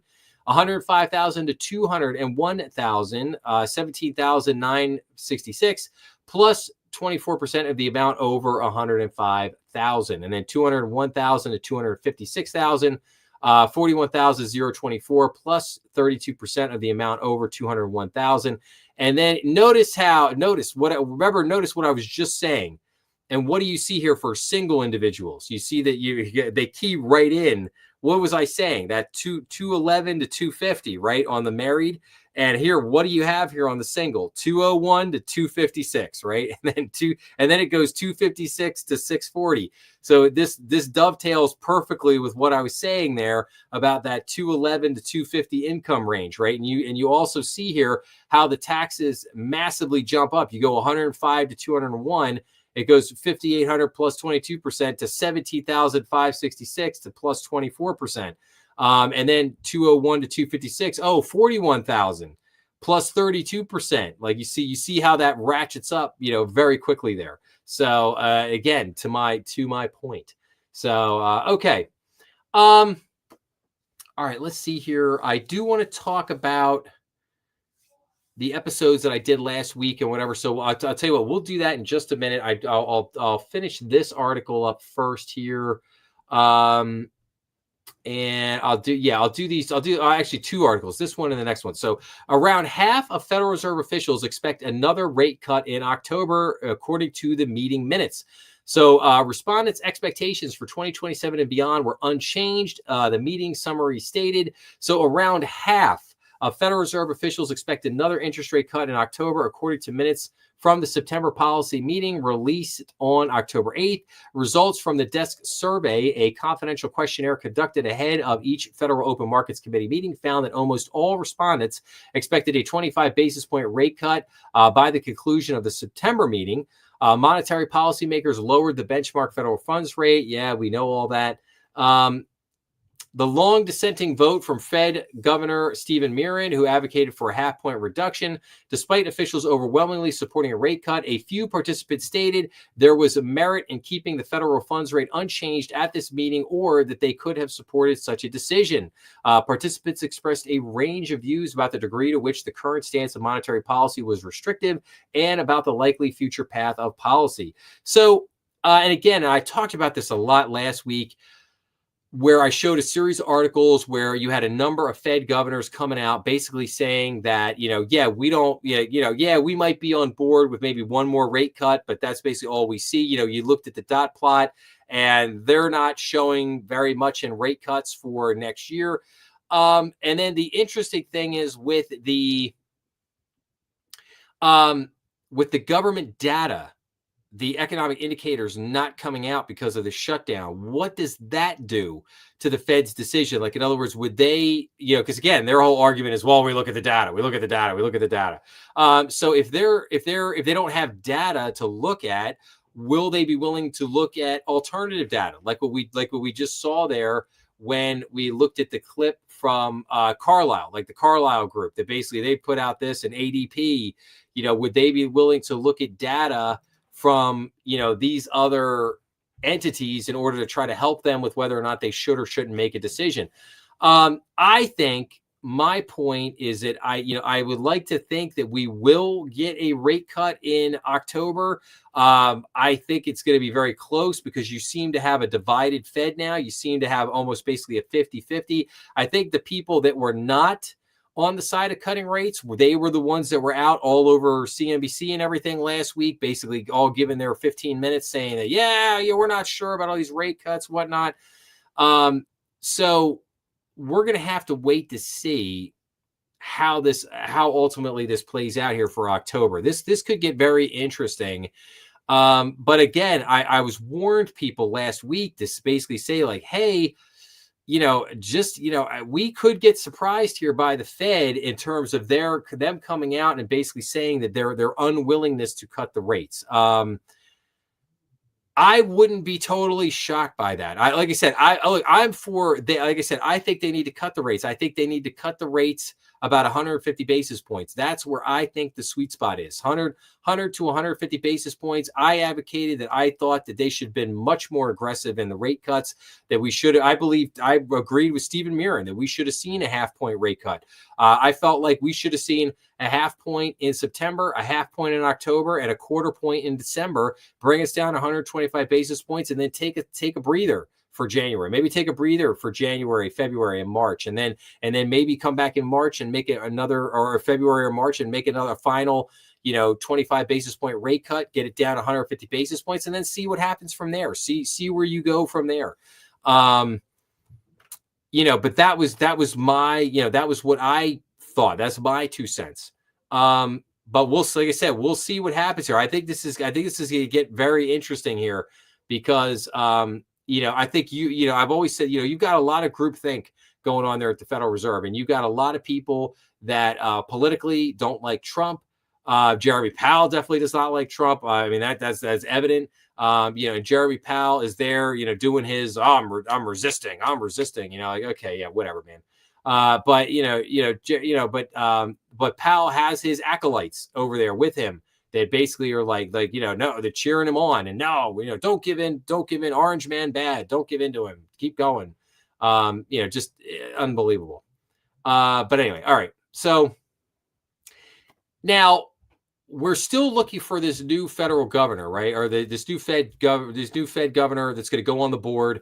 And so we have this here. Basically, Trump's Fed chair candidates list has now been narrowed down to 5. If you recall, a few weeks back, I had reported on that basically they had 11 candidates in mind, that they were interviewing people, but now they have narrowed this list down to 5 after Besson did interviews with a number of these different candidates. So the list of candidates for the Federal Reserve Chair is down to 5 from 11 after a series of interviews with Treasury Secretary Scott Bessent, according to sources. The remaining list of candidates includes Fed Vice Chairman for Supervision, Mickey Bowman, Fed Governor Christopher Waller, along with Kevin Hassett, the Director of National Economic Council, former Fed Governor Kevin Warsh, and BlackRock fixed income CIO Rick Rieder also made the cut. The individual selected by Trump could be nominated to the Fed, though not necessarily by the chair, by January. So we'll see here. I really don't think at the end of the day it's going to be Mickey Bowman. I don't see that. I really think it's probably between Waller and Hassett at this point. I think Marsh was in there at the beginning. I think he's a little bit, I would say he's a horse on the outside at this point. Same thing with Rick Rieder. And again, I'm going to bet right now it's probably going to be Kevin Hassett. I'm going to say I'm really leaning toward Kevin Hassett as getting the nod here. Not my favorite choice. I mean, I'm not in love with any of these people, to be honest with you, for this job. But these are the guys and girls that they have identified to this point. So we'll see what happens there. But my 2 cents, I'm leaning toward Kevin Hassett. I'm thinking that's probably going to be the next Fed chair. But we'll see. We'll see what happens. So, all right, I'm going to come back to this Moody's article in a minute here. So let's get into this is the point in the show where I always like to give everybody the economic indicators coming out for next week, even though we technically don't have any economic indicators coming out for next week. And then I want to get into some banking news. But let's do this. Okay, so what is on the docket for next week? I'll put it that way. So what do we have here? On Monday, October 13th, we have the OPEC monthly report. On Wednesday, October 15th, we get the core CPI, New York Empire State Manufacturing Index, the Beige Book at 2 p.m., and the API weekly crude oil stock at 4:30. On Thursday, October 16th, we get the core PPI, the core retail sales, Philadelphia Fed Manufacturing Index, PPI for September, retail sales, and business inventories. And then finally, on Friday, October 17th, we get building permits, housing starts, industrial production, U.S. Baker Hughes total rig count, and the Atlanta Fed GDP now for the third quarter. So a lot of important economic indicators that were supposed to come out this week. I don't know how much of that we're going to get. I don't know. We'll see. So, but okay. Now let me talk about the episodes I put out this week. So I did an interesting thing. I tried something a little bit different this week. I did a 4-part series on AI because I thought this was really interesting. There was a number of reports that came out that really questioned, is AI profitable? And these reports were pretty damning. And so I wanted to, I was going to do an episode on this. And then I thought, nah, this needs a little bit more. And then as I started working on it, I said, you know what? I should really do this as like a 4-part series. So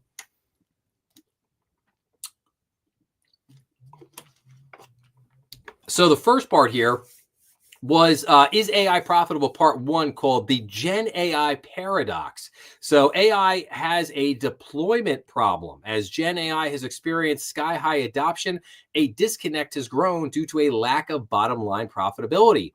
McKinsey calls this the Gen AI paradox. In Gen AI, developing according to the Gartner hype curve, or is the technology a bust? Very interesting question. This is what we consider in part one of this 4-part series on AI profitability. This episode examines a blog post from PCBB titled Cracking the Gen AI Paradox. In addition to considering the Gen AI paradox, this blog post offers 4 strategies that could help increase the generative AI ROI, return on investment. Then we went to part 2, which was called MIT State of AI in Business 2025. So despite investing $30 to $40 billion, 95% of corporations experimenting with AI have received zero return. Zero. Not a little bit, zero. This is according to our new report from MIT titled The Generative AI Divide, State of AI in Business 2025. The outcomes are so large between buyers and builders that MIT has called this the generative AI divide. MIT identified 4 patterns that define the generative AI divide. They are 1, limited disruption. Number 2, the enterprise paradox. Number 3, investment bias. And number 4, implementation advantage. So this is part 2 of the series.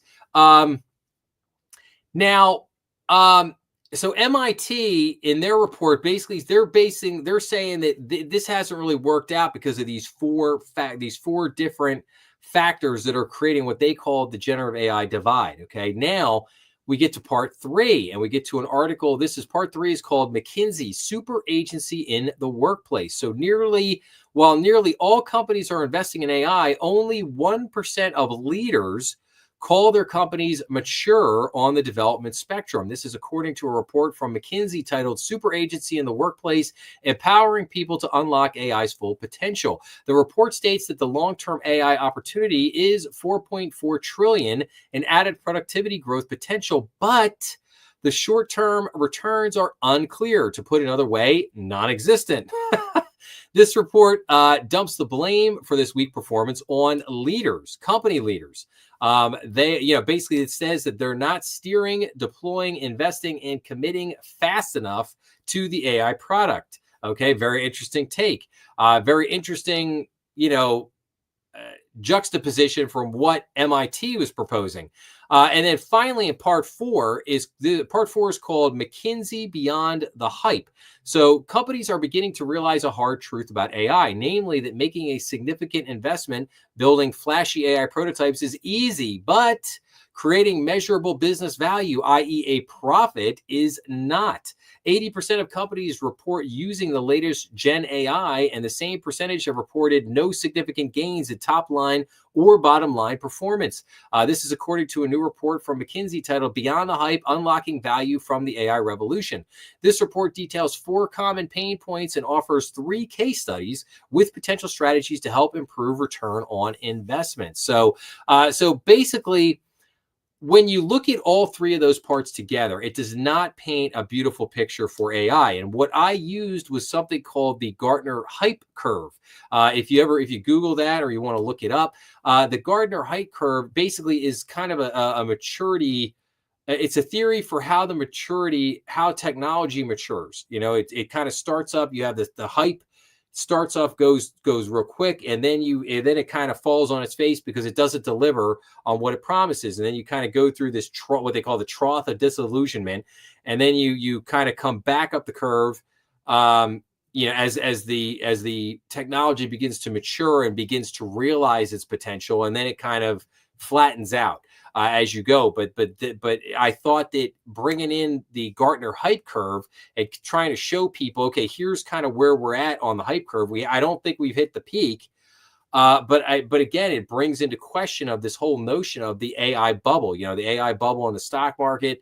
We're investing all this money, but we're not really seeing much of it. And I talk about in the series how I really feel I'm getting deja vu with the dot-com bubble. We saw the same thing in the 90s with the internet takes off and everything is e-commerce, right? Everything is e-commerce, everything's internet.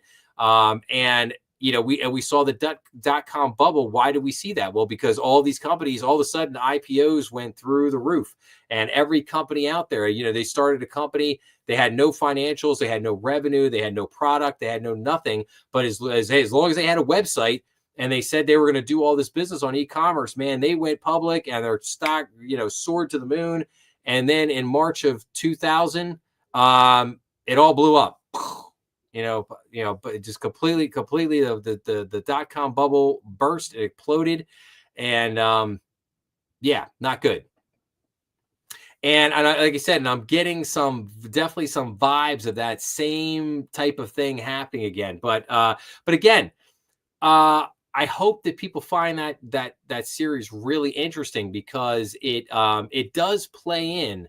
A lot of people might be sitting there saying, okay, well, what does that have to do with it? Like, yeah, we could see kind of some of the business angle there, but what does that have to do with like banks and, the banking world, financial services, so to speak? Well, it is very important because, banks have always been in the technology space. You have something called first mover advantage, where a company will invest a ton of money, and because they want to be first to market, because then they get the first mover advantage. They get to kind of dictate the market, call the shots, be number one, and dominate the market because they're the first mover, right?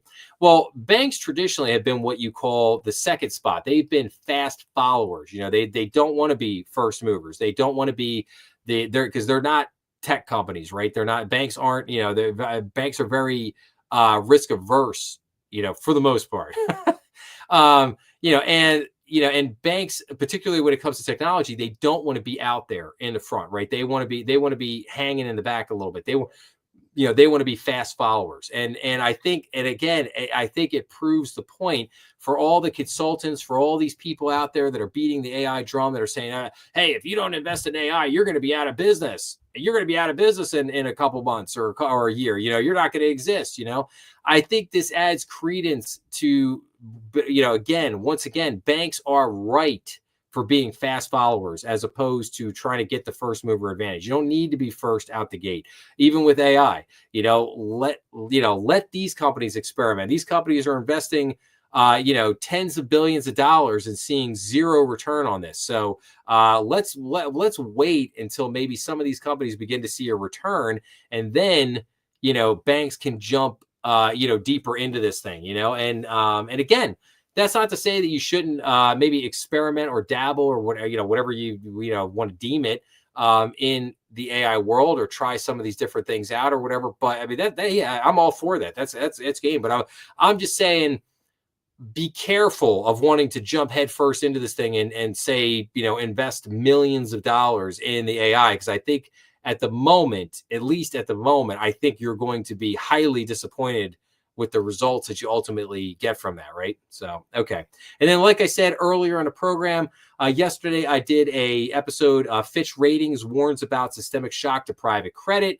That was yesterday's episode on Friday. So if you want to go check that out, as well as the 4-part series on AI, please go check that out. Those were the 5 episodes that I had out for the week.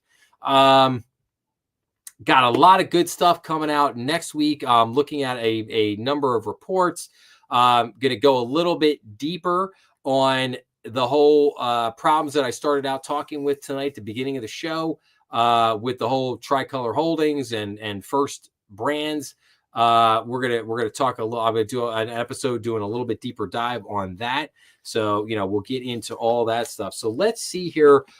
Before we get back to some of the articles, and I still have a lot to go through. I'm just going to go through a couple things here real quick as far as the banking news. FinCEN renews residential real estate GTOs. Agencies release third quarter call report materials. That's great. Fed expands operating days for large value payment services. The Federal Reserve Board announced expanding operating days of 2 large value payment services, the Fed Wire Fund Service and the National Settlement Service, to include Sundays and weekday holidays. So, okay. The Fed committed to learning more about community bank issues. Oh, that's about time, right? FinCEN publishes frequently asked questions on SARS reporting. I will cover that, and I'll probably do an episode on that. Probably be interesting. ICBA thanks Bessent and Bowman for pro-community bank remarks at the Fed conference. We're going to go into that one in just a few minutes. Fed officials see more rate cuts this year. We already talked about that.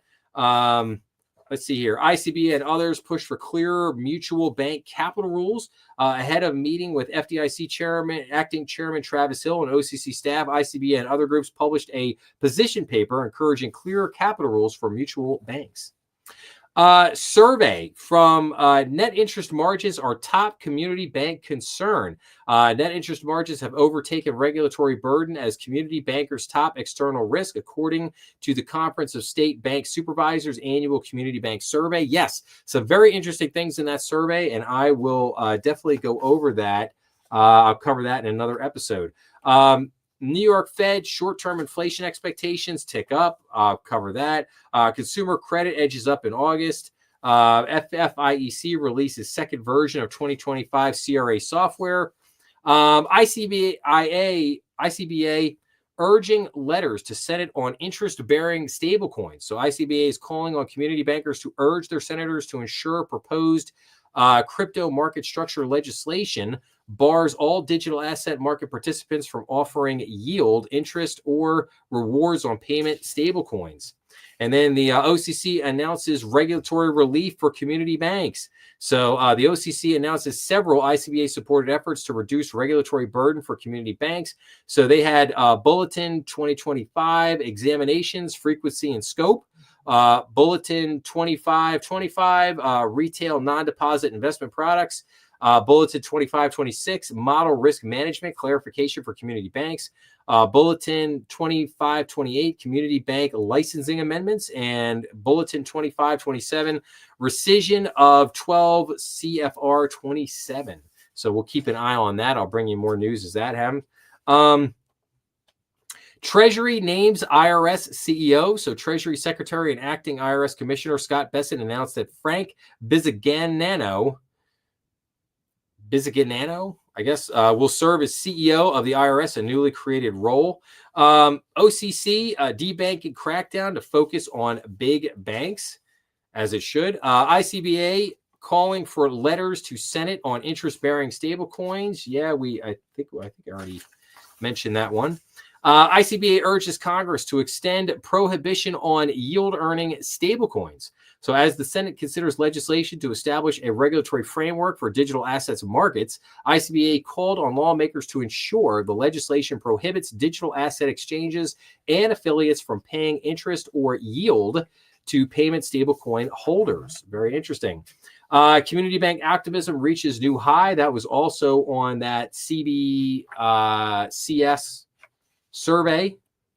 SEC permits trust companies to custody crypto assets. So the SEC indicated it would permit registered funds and advisors to use state trust companies to custody crypto assets. The SEC last week released a letter stating that it would not recommend enforcement action to the commission under the custody provisions against a registered advisor or regulated fund for treating a state trust company as a bank with respect to the placement and maintenance of crypto assets and related cash and or cash equivalents. So that's an interesting development there. Because again, I have always said that if a bank's going to get into crypto, I think the custody of crypto, custody of digital assets, that's the place to start. 3 agency community bank conferences this week. I'll talk about some of that. And then ICBA calls for farm aid package favorable community bank treatment. Yes. So there you go on some of the banking. I've got a lot more banking news to go through here with everybody. So let's get back to some of these articles here, shall we? Okay, Moody's says that 22 states are already in recession despite the strong overall GDP. Moody's said debt, slowing wage growth, and fading job creation are squeezing lower and middle income households despite strong headline numbers. So it's kind of an interesting unfolding here from Moody's. So Moody's Analytics chief Mark Zandi says 22 U.S. states are already in recession, despite that national figures show the overall economy growing at a 3.8% pace and unemployment holding at 4.3%. And let's see here. Does he name? I'm just trying to see here if he, and then So again, I think this is something to keep an eye on. I was hoping he was going to give a list out of the states that they were talking about, but I don't think that he actually gives the list of, the states. They just say that, oh yeah, we're seeing 22 states. I'm sure that I can find a graph of this out there somewhere. I just got to look for it. So maybe I'll look for that next week to see if we could follow up on that next week. I'll see if I could find that graph to show what are these 22 states they're worried about. Jamie Dimon issues warning on the U.S. stock market drop in coming months. Dimon also expressed concern about inflation, but remained confident in the Federal Reserve's independence. Yes, well, obviously, J.P. Morgan is one of the owners of the Federal Reserve, would be highly concerned with their independence because, you don't want to kill your moneymaker, right? You want to shake your moneymaker. But again, I don't know what to make of this. Jamie, love Jamie, but he's been, I don't know. He drops these cryptic things all the time, and I want to say more times than not now. This stuff kind of, well, we should do this, whatever. And Jamie's always like, playing one side against the other. Like again, like let's go with private credit, right? Like private credit, Jamie's like, yeah, I'm really concerned about the private credit market. It looks like it's got some issues there. And then the next question, is JP Morgan investing in the private credit market? Oh, of course. Yeah. We got like, hundreds of billions of dollars in the private credit market. Yeah. We're all over that thing. It's like, okay, but that's classic Jamie Dimon, right? Jamie Dimon, he's always on both sides, always playing both sides of the coin, right? That's what Jamie does. So again, I take all this stuff from him definitely with a grain of salt, as everyone else should. So, all right, here was a very interesting story. So Silvergate, ex-CFO loses bid to dismiss SEC fraud suit. So the SEC alleges Silvergate's former finance chief engaged in fraud to conceal the bank's dire condition following the 22 collapse of crypto exchange FTX. What? Like, what do you say? What do you say again? So, okay, so I think I probably have to preface this a little bit by explaining this a little bit. Okay, a lot of people forget Silvergate Bank. Silvergate Bank was the main crypto bank. They ran the main system between the crypto world and the banking world. And they operated what was called the SEN network, the Silvergate Exchange Network, SEN network. Now, what happened was Silvergate Bank blew up. They were the first bank to blow up in 2023, which kicked off the banking crisis of 2023, the spring of 23. This all happened. This all went down in March of 2023. So what happens is FTX blew up, okay, and that siphoned deposits. The deposits came siphoning out at warp speed out of Silvergate, and consequently out of the next two crypto banks, which were Silicon Valley Bank and Signature Bank. Now, what happened was it went like a domino effect. The Silvergate shut down the SEN Exchange Network on March 5th. And then on March 8th, Silvergate Bank says, hey, we're done. We're closing our doors. We failed. Then on March 10th, 2 days later, Silicon Valley Bank goes down. And then 2 days later, on March 12th, Signature Bank goes down. And then a few days after that, a week or so after that, First Republic Bank went down. And then you had UBS go down. It was involved and it got tied up in the whole thing. Now, but the three banks at the heart of this, everybody talks about Silicon Valley Bank and Signature Bank because they were the two of the largest bank failures in U.S. history. There were these huge regional banks, went down in a blaze of glory.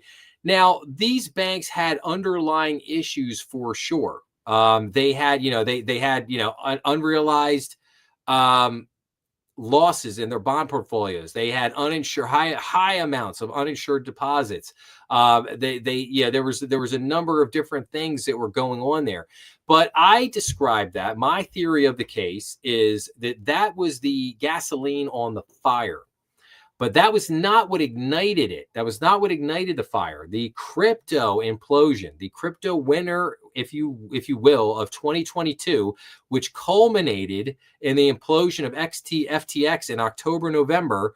Okay, that is what caused the siphoning of all the deposits came flying out of these three banks. And that was what lit the match, which set those banks ablaze. Okay, that is my theory of the case. Now, a lot of people, again, because most people don't understand this, they didn't take the time to study the crypto market. And then you get the people. One of my favorite things is people say, well, I looked at Signature Bank and I looked at Silicon Valley Bank and I studied their deposits and they really didn't have that much of crypto deposits or whatever. Like, yeah, they did. You just didn't understand it, that the deposits were sitting in the accounts of hedge funds and private equity funds that had made bets on crypto. Okay. And it was basically like a margin call. So yes, those deposits that were sitting there were technically not in crypto, but they were there to cover bets made on crypto. So when those bets went bad, they got them basically like the margin call, and they had to take those deposits out to go cover the bad bets. Okay, thus the deposits flew out of the bank. So to sit there and say that, they didn't have all these crypto deposits. Well, no, they did. You're not looking at it from the right perspective, or you're not understanding what ultimately was happening here with what was pulling on the deposits, what was siphoning those deposits out of these banks. Now, you might sit there and say, well, that's an interesting theory, Joe, but what do you say? And I say right here, let's read this first line again. The SEC alleges that Silvergate's former finance chief engaged in fraud to conceal the bank's dire condition following the 2022 collapse of crypto exchange FTX. That's interesting. And then let's go down here. Let's read this. A federal judge this week denied a motion by the ex-CFO of the defunct Silvergate Bank to toss a securities fraud complaint brought against him by the Securities and Exchange Commission. The opinion paves the way for the fraud case filed by the SEC last year to proceed. The suit alleges former finance chief Antonio Martino engaged in a fraudulent scheme to mislead investors about the bank's dire condition. After the 2022 bankruptcy of the crypto exchange FTX led to a bank run and severe liquidity crisis for Silvergate, according to the complaint. So, so my theory of the case just got proved 100% correct here. After the 2002 bankruptcy of crypto exchange FTX led to a bank run and severe liquidity crisis at Silvergate. Okay, which then kicked off, like I said, the domino effect, which led to the failures of Silicon Valley Bank and Signature Bank and First Republic Bank. Okay, they all went down like a domino effect. Okay, and now the SEC is coming after the CEO here. Now, what is interesting here, and what I find very disheartening, is that basically everybody else got off of this. Okay. The SEC asserted the first presentation of January 4th complied with generally accepted accounting principles and properly calculated the bank's other than temporary impairment, showing that the bank needed $2.6 billion in liquidity to repay $2.4 billion in debt, which would result in an OTTI charge of about $176.5 million. But Martino instead chose to accept the methodology of a January 5th presentation, which the SEC said no longer considered declining total assets, which reduced the OTI to $134 million, with Martino approving an earnings release on the matter. Let me see. But that's part of it, but that's not really. Okay, this is the part I wanted to get to. Last year, Silvergate's parent company, Silvergate Capital Corp., which was a hedge fund, they agreed to settle with the SEC for $50 million without admitting or denying any charges that it failed to monitor more than $1 trillion in customer transactions. $1 trillion. That's with a T. $1 trillion in customer transactions between 2021 and 2023 while misleading investors. CFO Dive's sister publication, Banking Dive, previously reported.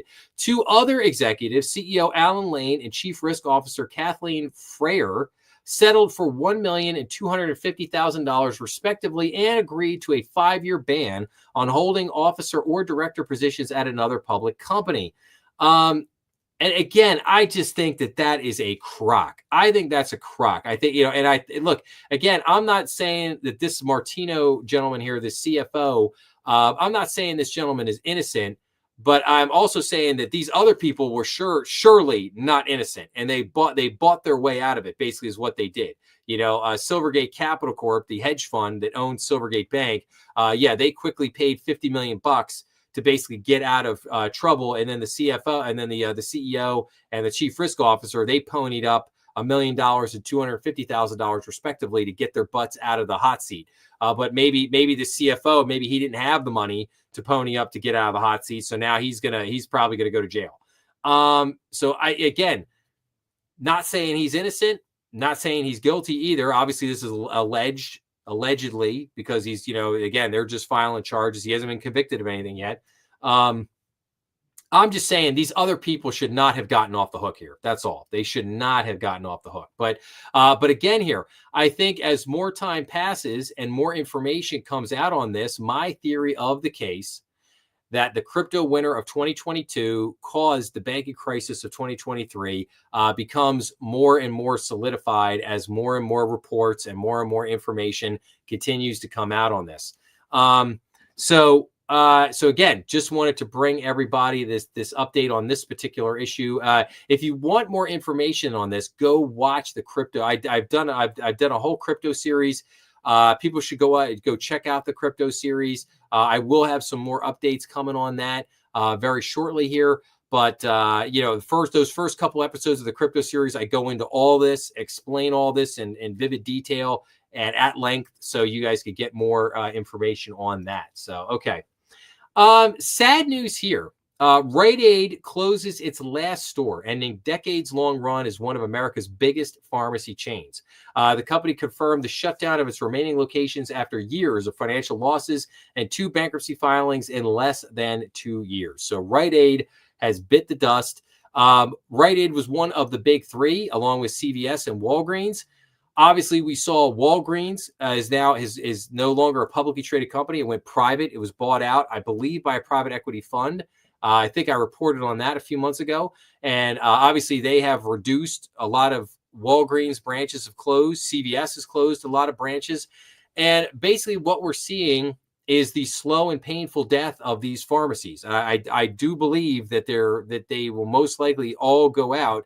And that is going to leave us basically going to Walmart and Amazon to get, I think that Walmart and Amazon will eventually become the dominant players in the pharmacy space, unless some other kind of business model that could be created, which I think is possible just around farm. Like, again, I think part of the problem with Rite Aid and Walgreens is that they've tried to be retailers along with being a pharmacy, and they stink at basically being retailers. That has been the problem for years, is that they're not good retailers. So is there a possibility that some other business model might emerge here that might, take on just the pharmacy piece of this? Maybe, but that remains to be seen. But like I said, I wanted to report on this. I think you're seeing the slow death here. Rite Aid's gone, and my guess is, unless something can happen, I think that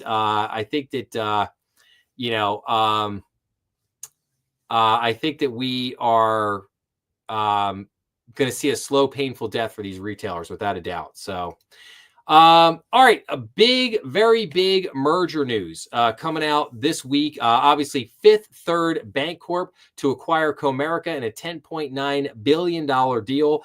So Cincinnati-based Fifth Third Bancorp agreed to acquire Dallas-based Comerica in an all-stock transaction valued at $10.9 billion. According to the deal terms, Comerica shareholders will receive 1.8663 shares of Fifth Third for each Comerica share. The deal is expected to close at the end of the first quarter of 2026. Let's see here. Upon That's not really what I was looking for. I was looking for more this. I was looking for more the size of the transaction. It definitely one of the biggest. This is one of the biggest mergers that's happened in quite a few years. And let's look at some other stuff here. So bank M&A, U.S. bank M&A activity surges to a 4-year high in the third quarter. So 52 U.S. bank deals were announced in the third quarter of 2025, marking the highest quarterly number of deals since the third quarter of 2021, when the industry disclosed 59 transactions. The aggregate deal value of $16.63 billion for the quarter is also the largest since the fourth quarter of 2021, when $25.26 billion worth of deals were disclosed, according to S&P Global Market Intelligence data through September 30th. So again, M&A market really heating up. This is one of the things I've covered earlier this year in talking about, just the M&A market in general, and talking about how I thought because of the regulatory changes that have been put in place, allowing the M&A market to kind of return to normal, that we were eventually going to see a big pickup in M&A activity. And now in the third quarter here, you're finally beginning to see it. I thought that would pick up more in the second half of the year, and that's basically what you're seeing. I will tell you, I am working on a couple of interviews coming up with a couple of investment bankers where we're going to talk all about the M&A market and what's going on. And so keep an eye out for that. I think people will be very interested in those interviews when they happen. I'm expecting those to happen over the next couple of weeks. So definitely more to come on that. And then also here, regional lenders are merging to answer the challenge from mega banks. So loyal depositors, not just size, are key to effective defense. So to become a national banking player in the U.S., it seems you must also be a local one. The U.S. banking system is increasingly characterized by having fewer and bigger lenders. In 2005, there were nearly 9,000 banks insured by the FDIC. Now, there are fewer than 5,000, and just 3 banks represent about 30% of all U.S. domestic deposits in mid-year. Obviously, the big 4 there, JP Morgan, Chase, Bank of America, and Wells Fargo. Yet a recent string of deals among regional and mid-sized banks reveal a drive not just for greater scale, but also the ability to build strongholds in specific local markets. This will prove key in building defenses against banking giants and what remains of the core of banking, reliable deposits. So again, we saw on Monday, Fifth Third said it acquired Comerica in a $10.9 billion deal. PNC Financial Services last month said it was buying First Bank for $4.1 billion. Deals like these will hardly result in behemoths the size of JP Morgan Chase or Bank of America. But PNC's chief executive has ultimately set his sights on roughly doubling its size to $1 trillion in assets, while Colorado-based First Bank brought in just $27 billion. So, and then you see share of U.S. domestic deposits by bank holding company, obviously, JP Morgan Chase, Bank of America, Wells Fargo, Citibank, and then U.S. Bank and Capital One just below it. But yeah, a lot of interesting stuff happening in the merger world. All right, so let me hit some of this other news real quick. I'm just going to run through a bunch of stuff. There were some things here I don't think I'm going to get a chance to talk. I really wanted to cover this. There's 4 takeaways from Michael Barr's speech to community banks. The Federal Reserve Governor spoke of the cost opportunities of AI, reiterating thoughts on the threat of deepfakes and encouraging small banks to play their strengths. So he said, more affordable fraud detection tools, lean into new AI-related business, differentiate through relationship banking, and then once more on deepfakes. So that was some of his remarks there. Feds Bowman, community bank CEOs press for tailoring. So the central bank governor espoused adjusting asset thresholds, as did bank executives, who also advocated for deposit insurance reform and consistency among examiners. Scott Besson urges community bank CEOs to go on the offense. Community lenders that make it through the next decade will have embraced technology and attracted younger customers, the Treasury Secretary said at a Fed conference on Thursday.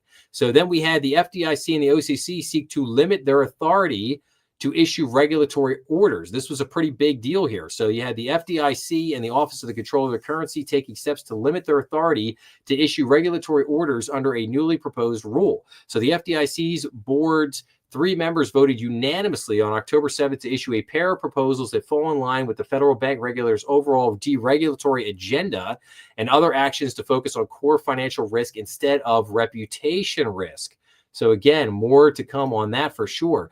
And like I said, FDIC moves to limit penalty-bearing actions.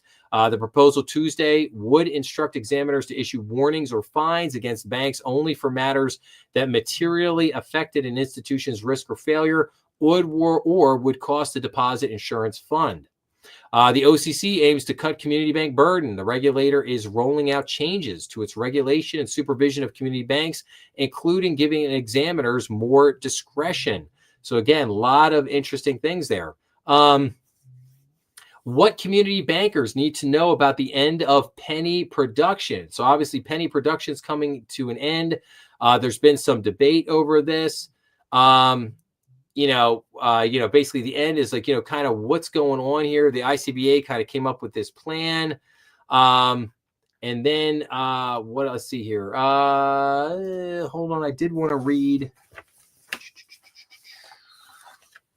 Yeah. So ICBA urges Treasury to restart production of pennies. So the ICBA called on the Treasury Department to restart production of penny and develop a formal plan to phase out production of the Wedset coin. So apparently they're running into some issues on this. The end of the penny production has raised many questions for community bankers charged with managing their supply of the coin. The penny is not being removed from circulation and remains legal tender, but the ordering and supply of new pennies is being discontinued.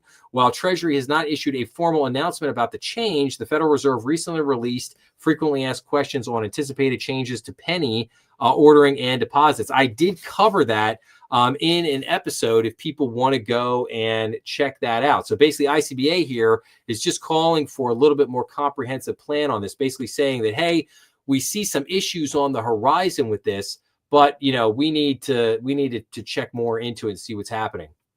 Okay, U.S. bank loan growth continues to firm as the third quarter of 2025 concludes. So U.S. banks appear to have finished out the third quarter with modestly firming loan growth intact. So year-over-year loan growth across domestically chartered banks steadily climbed to 4.2% at September 24th, according to most recent weekly data from the Federal Reserve. That is up 3.5% from June 25th, the last weekly data before the end of the second quarter, and 2.2% on December 5th, 2024. The growth comes with annual inflation reaccelerated to nearly 3% and mixed signals on the underlying strength of the economy. Consumers continue to spend at a healthy clip, even as labor market weakness prompted the Fed to cut interest rates in September. Loan growth has consistently improved over the last 6 months. Raymond James analyst said in an October 7th note previewing earnings reports, while bank executives say borrowers remain somewhat cautious on the tariffs, which is holding back growth while also waiting for lower rates. I think it's more about the lower rates. I think it's much more about the lower rates. So, then there were some articles here on commercial real estate. What is the impact of the government shutdown on commercial real estate? Well, it gets into the data. A lot of the data that commercial realtors use to look at a lot of things there. U.S. landmark, the U.S. office buildings that are on life support. This article was very interesting. Talked about a lot of buildings around the country that just are not doing well. The office market continues to struggle. U.S. warehouse vacancy steady as demand rises with less new space. So industrial developers have pulled back with the amount of new warehouse space completed in the third quarter, falling by nearly a third from a year earlier. But demand for warehouses remains pretty good. Not really seeing too much of an area and too much of an issue in the industrial space. And then Opportunity Zone program gets an upgrade. Here's what's changing. So the Opportunity Zone program expired in 2026 will be replaced, but the new program offers enhanced benefits for rural area investments, and fewer areas will qualify under stricter low-income community criteria. I'll have more on that later on. Trump calls for Fannie Mae and Freddie Mac to encourage home building. That's great. Big banks are now wooing Trump for roles on a blockbuster IPO of Fannie Mae and Freddie Mac, offering prompts, one of the strangest bake-offs ever. Interesting there. So again, more to follow with that. The gold price topped $4,000 for the first time ever, record run for futures. And basically, Goldman Sachs sees the gold forecast going. They see it going up to 4,900, which is crazy. So strong ETF inflows, central bank buying. Gold screams what's called the debasement trade, but bonds say otherwise. Basically, yeah, bond market has really been indifferent to all this. It's been really indifferent to the rise of gold, to the government shutdown. Bond market's been holding pretty steady. Hasn't really freaked out too much with anything. And this is kind of funny. Investors aren't the market's biggest loser if Trump and the SEC end quarterly reporting. Now they're basically saying, oh, the big four accounting firms, they could get hurt because this will mean less business for them. But again, that may be true, but I think the bigger issue is and I said this at the beginning with this, it's the media. The media has made a whole cottage industry after having earnings season. Oh, it's earnings, CNBC, it's earnings season. It's earnings season. We gotta have you watching. Hey, remember, after the bell, Microsoft is going to put out their numbers after the bell. You better be here. It's like that. It's big money for the media, to the business news media, for them to do quarterly earnings. Believe me, that would hurt them big time. All right, we'll keep blowing through this here. So credit card use in the U.S. records a sharp decline. So the slowdown in borrowing suggests households may be shifting from credit-fueled spending to greater caution. Yes, very interesting. So credit card usage is going down. Bank of America fires up generative AI payments assistance. Asks GPS has trained on more than 3,200 internal documents by the company's in-house engineering team and was rolled out last week. So ask GPS. So I don't know. We'll see what happens to that. If it's any indication on the AI series that I talked about earlier, probably not going to do too much there for Bank of America, but we'll see. Open banking also helps banks, according to fintechs. Of course, I've talked a lot about open banking this year. All you need to know is you don't want it.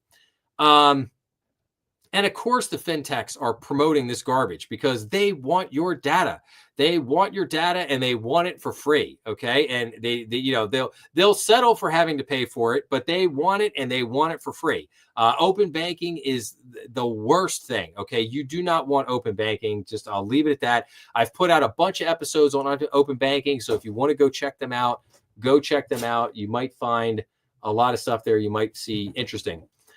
Brazil's new bank applies for U.S. banking charter. The move underscores the lengthy and sometimes unsuccessful paths challengers, such as, if I'm saying that right, Bunk, Revolut, and Monzo have faced in obtaining licenses. So this new bank wants to apply for a banking charter. We'll see what happens for them. Baltimore sues MoneyLion over alleged predatory lending tactics. City officials filed a lawsuit against the fintech, alleging it operates as a modern-day payday lender, charging customers exorbitant interest despite marketing its loans as zero interest. So it looks like MoneyLion in a little bit of a hot water there. This article was interesting. How Trump threw a wrench into credit markets. So tariffs and other policy swings are exposing strains at highly indebted companies. Now, I could get into an hour-long discussion just on this topic, but basically it's the age-old story. You have companies that are highly leveraged and something changes in the market, and all of a sudden that leverage kills them. And that's kind of what's happening here with this. But usually it's a recession, a depression, a market correction, something like that usually happens that, kills over leveraged businesses. But those are the normal things, but we're not seeing that right now. This is talking about basically how tariffs are changing and policy swings have changed the market, and how a lot of companies that lived off of certain business models, those business models aren't going to work anymore. So again, interesting topic. I'm sure we'll have more on that. Interesting article here. Tariffs are way up. Interest on debt tops $1 trillion. In other words, the government is paying $1 trillion every year just to service the national debt. And Doge didn't do much. Maybe not. Again, we still see that the budget deficit's still $2 trillion annual budget deficit. Still not good there. Tariff income to the right here. Tariff income way up. Love to see it. And interest costs keep climbing. Spending didn't move much under Doge. Doge. I hope people understand with Doge. Doge, even though Elon promised, oh, we're going to cut $1 trillion, we're going to do this and that. I don't think that may be necessarily the right way to look at Doge. I look at Doge more as a blunt force instrument. Doge was basically there to uncover a lot of to pull back the curtain on a lot of the shady stuff the government was doing. And it did that. It did its job extremely effectively. And we saw that. And I think it did a great job with that. But now, again, it was always going to come back to Congress to do the tough things and to cut the debt. And of course, Congress, they don't have an appetite for that. I've said it before. Forget right, left, forget that. That's their grift. They make money off of this. That's how they do it. They put money into stuff and then funnel the money back to themselves. Like it's a grift, and they all do it. And so what you're trying to do there by getting to cut the spending is to break the machine. And how do you think a congressman has a negative net worth, and then 15 years later they're worth $30 million? How do you think that happens? It happens through this BS spending, because they put the money out, they bring the goodies home to their friends, and then the friends kick money back to them on top of all the dirty stock trading and all the other nonsense that they do. So again, I have a little bit different take on Doge, but ultimately it was always going to come back to Congress to have to do something, which they just don't have an appetite to do. Okay, just a couple more articles here. $2 billion in crypto assets stolen by North Korean hackers in 2025, according to this report. So stolen funds are believed to be funneled to the North Korean regime weapons program. So very interesting. So North Korea seems to be good at really two good things. They seem to be great at building nuclear weapons and stealing crypto. Very, very interesting.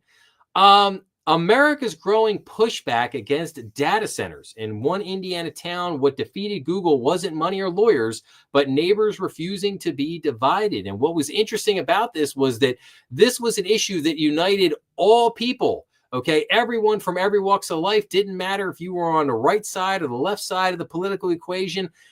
People came in and basically said, yeah, we don't want this 1 million square foot massive data center that's going to suck up all the energy and water resources in the region, which is going to drive all of our costs up. We don't want it. And I think that this is just the first of many, many cases like this that you're going to see across the U.S. Okay, there's no doubt a lot of data centers are going to get built, but I think you're going to begin to start to see a lot of pushback on where a lot of these things are built. And a lot of people are going to be and here's the kick. When a lot of people find out after the fact, after a lot of these data centers get built and people start finding out that taxpayers are on the hook for the cost of some of these data centers. Oh boy. Yeah, they're going to be happy when they find out about some of the dirty little business deals that are going on around the U.S. I'm not particularly happy here in Pennsylvania with some of the dirty, I think, dirty deals that are going on with 3 Mile Island, with Microsoft, and some of the other stuff that's going on right now. I'm pretty sure that I could guarantee you in the next 5 years you're going to find out, and it's not going to be pretty what's out there. And then, okay, last article for the night: the fastest growing industries for graduates. So the most in-demand career opportunities are no longer just in offices. Fields like construction, renewable energy, healthcare, and cybersecurity are hiring fast and paying well. Gen Z is rethinking success by looking beyond traditional degrees and white-collar jobs, with many considering skilled trades. AI, biotech, and green innovations are altering the job market, making it wise to pick up future-proof skills and remain flexible about where and how you work. Yes, good advice. Interesting stuff there. So, okay. I'm going to wrap up here, guys, by doing our story of the week and by doing our quote of the week. So let me get my quote of the week up here. Let me get this ready. And all right, well, I'll come back to that in a second. So let's do our story of the week. So as you know, over the last few months, I've covered a whole lot of things. We've covered the Beige Book. We've covered the Federal Reserve. We've covered the Federal Open Markets Committee, the Federal Reserve Board. We've covered the Federal Reserve System, Jackson Hole Economic Symposium, debt ceiling. We've covered a whole bunch of topics. More recently, we did monetary policy. So I am going to stick with that theme, and I'm going to basically talk about tight monetary policy. Tight or contractionary monetary policy is a course of action undertaken by a central bank, such as the Fed, to slow down overheated economic growth, to constrict spending in an economy that is seen to be accelerating too quickly, or to curb inflation when it is rising too fast. The central bank tightens policy or makes money tight by raising short-term interest rates through policy changes to the discount rate, also known as the federal funds rate. Boosting interest rates increases the cost of borrowing and effectively reduces its attractiveness. Tight monetary policy can also be implemented via selling assets on the central bank's balance sheet to the market through open market operations. So it's very interesting to think about tight policy. So, in other words, what is one of the things that when the Fed is decreasing rates, that is a loosening monetary policy. That's a loose monetary policy, or a loosening or a softening of monetary policy as compared to a tightening, right? So we see that, okay, they cut the rate, but tight monetary policy can also be implemented via selling assets on the central bank's balance sheet to the market through the open market operations. Well, guess what? The Fed is still doing that. Okay, they've reduced it. They've dramatically reduced the amount of money that they're decreasing their balance sheet by, right? But they're still doing it. So they're kind of doing this half, tightening, half loosening tight monetary policy, which is one of the things that's shafting us right now. We need a loosening. We need a loose monetary policy, not a tight monetary policy. And so the Fed is seen very reluctant to give that to us. So, okay. Now, what is our quote of the week? So this comes to us from the legendary economist Milton Friedman. A society that puts equality before freedom will get neither. A society that puts freedom before equality will get a higher degree of both. And that's according to Milton Friedman. Absolutely. A society that puts equality before freedom will get neither. Okay? DEI, diversity, equity, inclusion. Okay, you put equity before freedom, you get neither. Okay, but a society that puts freedom before equality will get a higher degree of both. Okay, it doesn't mean it's perfect, doesn't mean you get 100%, but you get better of both. Ben Franklin said a very similar thing once upon a time. Maybe I'll share that quote with you guys next week. Maybe that'll be the quote of the week for next week. But again, always sage words of wisdom from Milton Friedman. So if you've never read anything from Milton Friedman, I suggest you do. He's wrote a number of great books out there over the years. I will get around at some point to covering some of his books here on the podcast. But that is all I got. A couple things here for the end here. So I'll just tell everybody real quick, if you're on Apple Podcasts or Spotify, please make sure to leave me some reviews, as that really helps the channel. Make sure to visit thebankernextdoor.com. Make sure to subscribe on YouTube to get the latest updates via posts. I always put a couple posts out this week about what's going on. If you have any comments or questions or topic recommendations, you can send that to info@thebankernextdoor.com. So right there. So info@thebankernextdoor.com. Make sure to follow me on Getter X and Truth Social. I'm always posting a lot of stuff up, probably X on more than anything else. You can find the Banker Next Door on YouTube, Rumble, and all major podcast platforms. We have new episodes every week, Monday through Friday, that premiere at noon. And BND Strategy Room, as always, is live on Saturday nights on YouTube at 8 p.m. So that being said, I just want to say thank you so much for joining me tonight. I really appreciate everybody out there listening. I hope everyone has a great weekend, and I will be back next week. I believe next week's live stream is actually going to be on Friday night. So I will put that out, just to put an extra note out there, just to let everybody know that next week's live stream is going to be on Friday night, and then we'll be back to Saturday for the next couple of weeks thereafter. But again, hope everybody has a great weekend out there. I thank everybody for listening, and I will see everyone again real soon. Thanks a lot.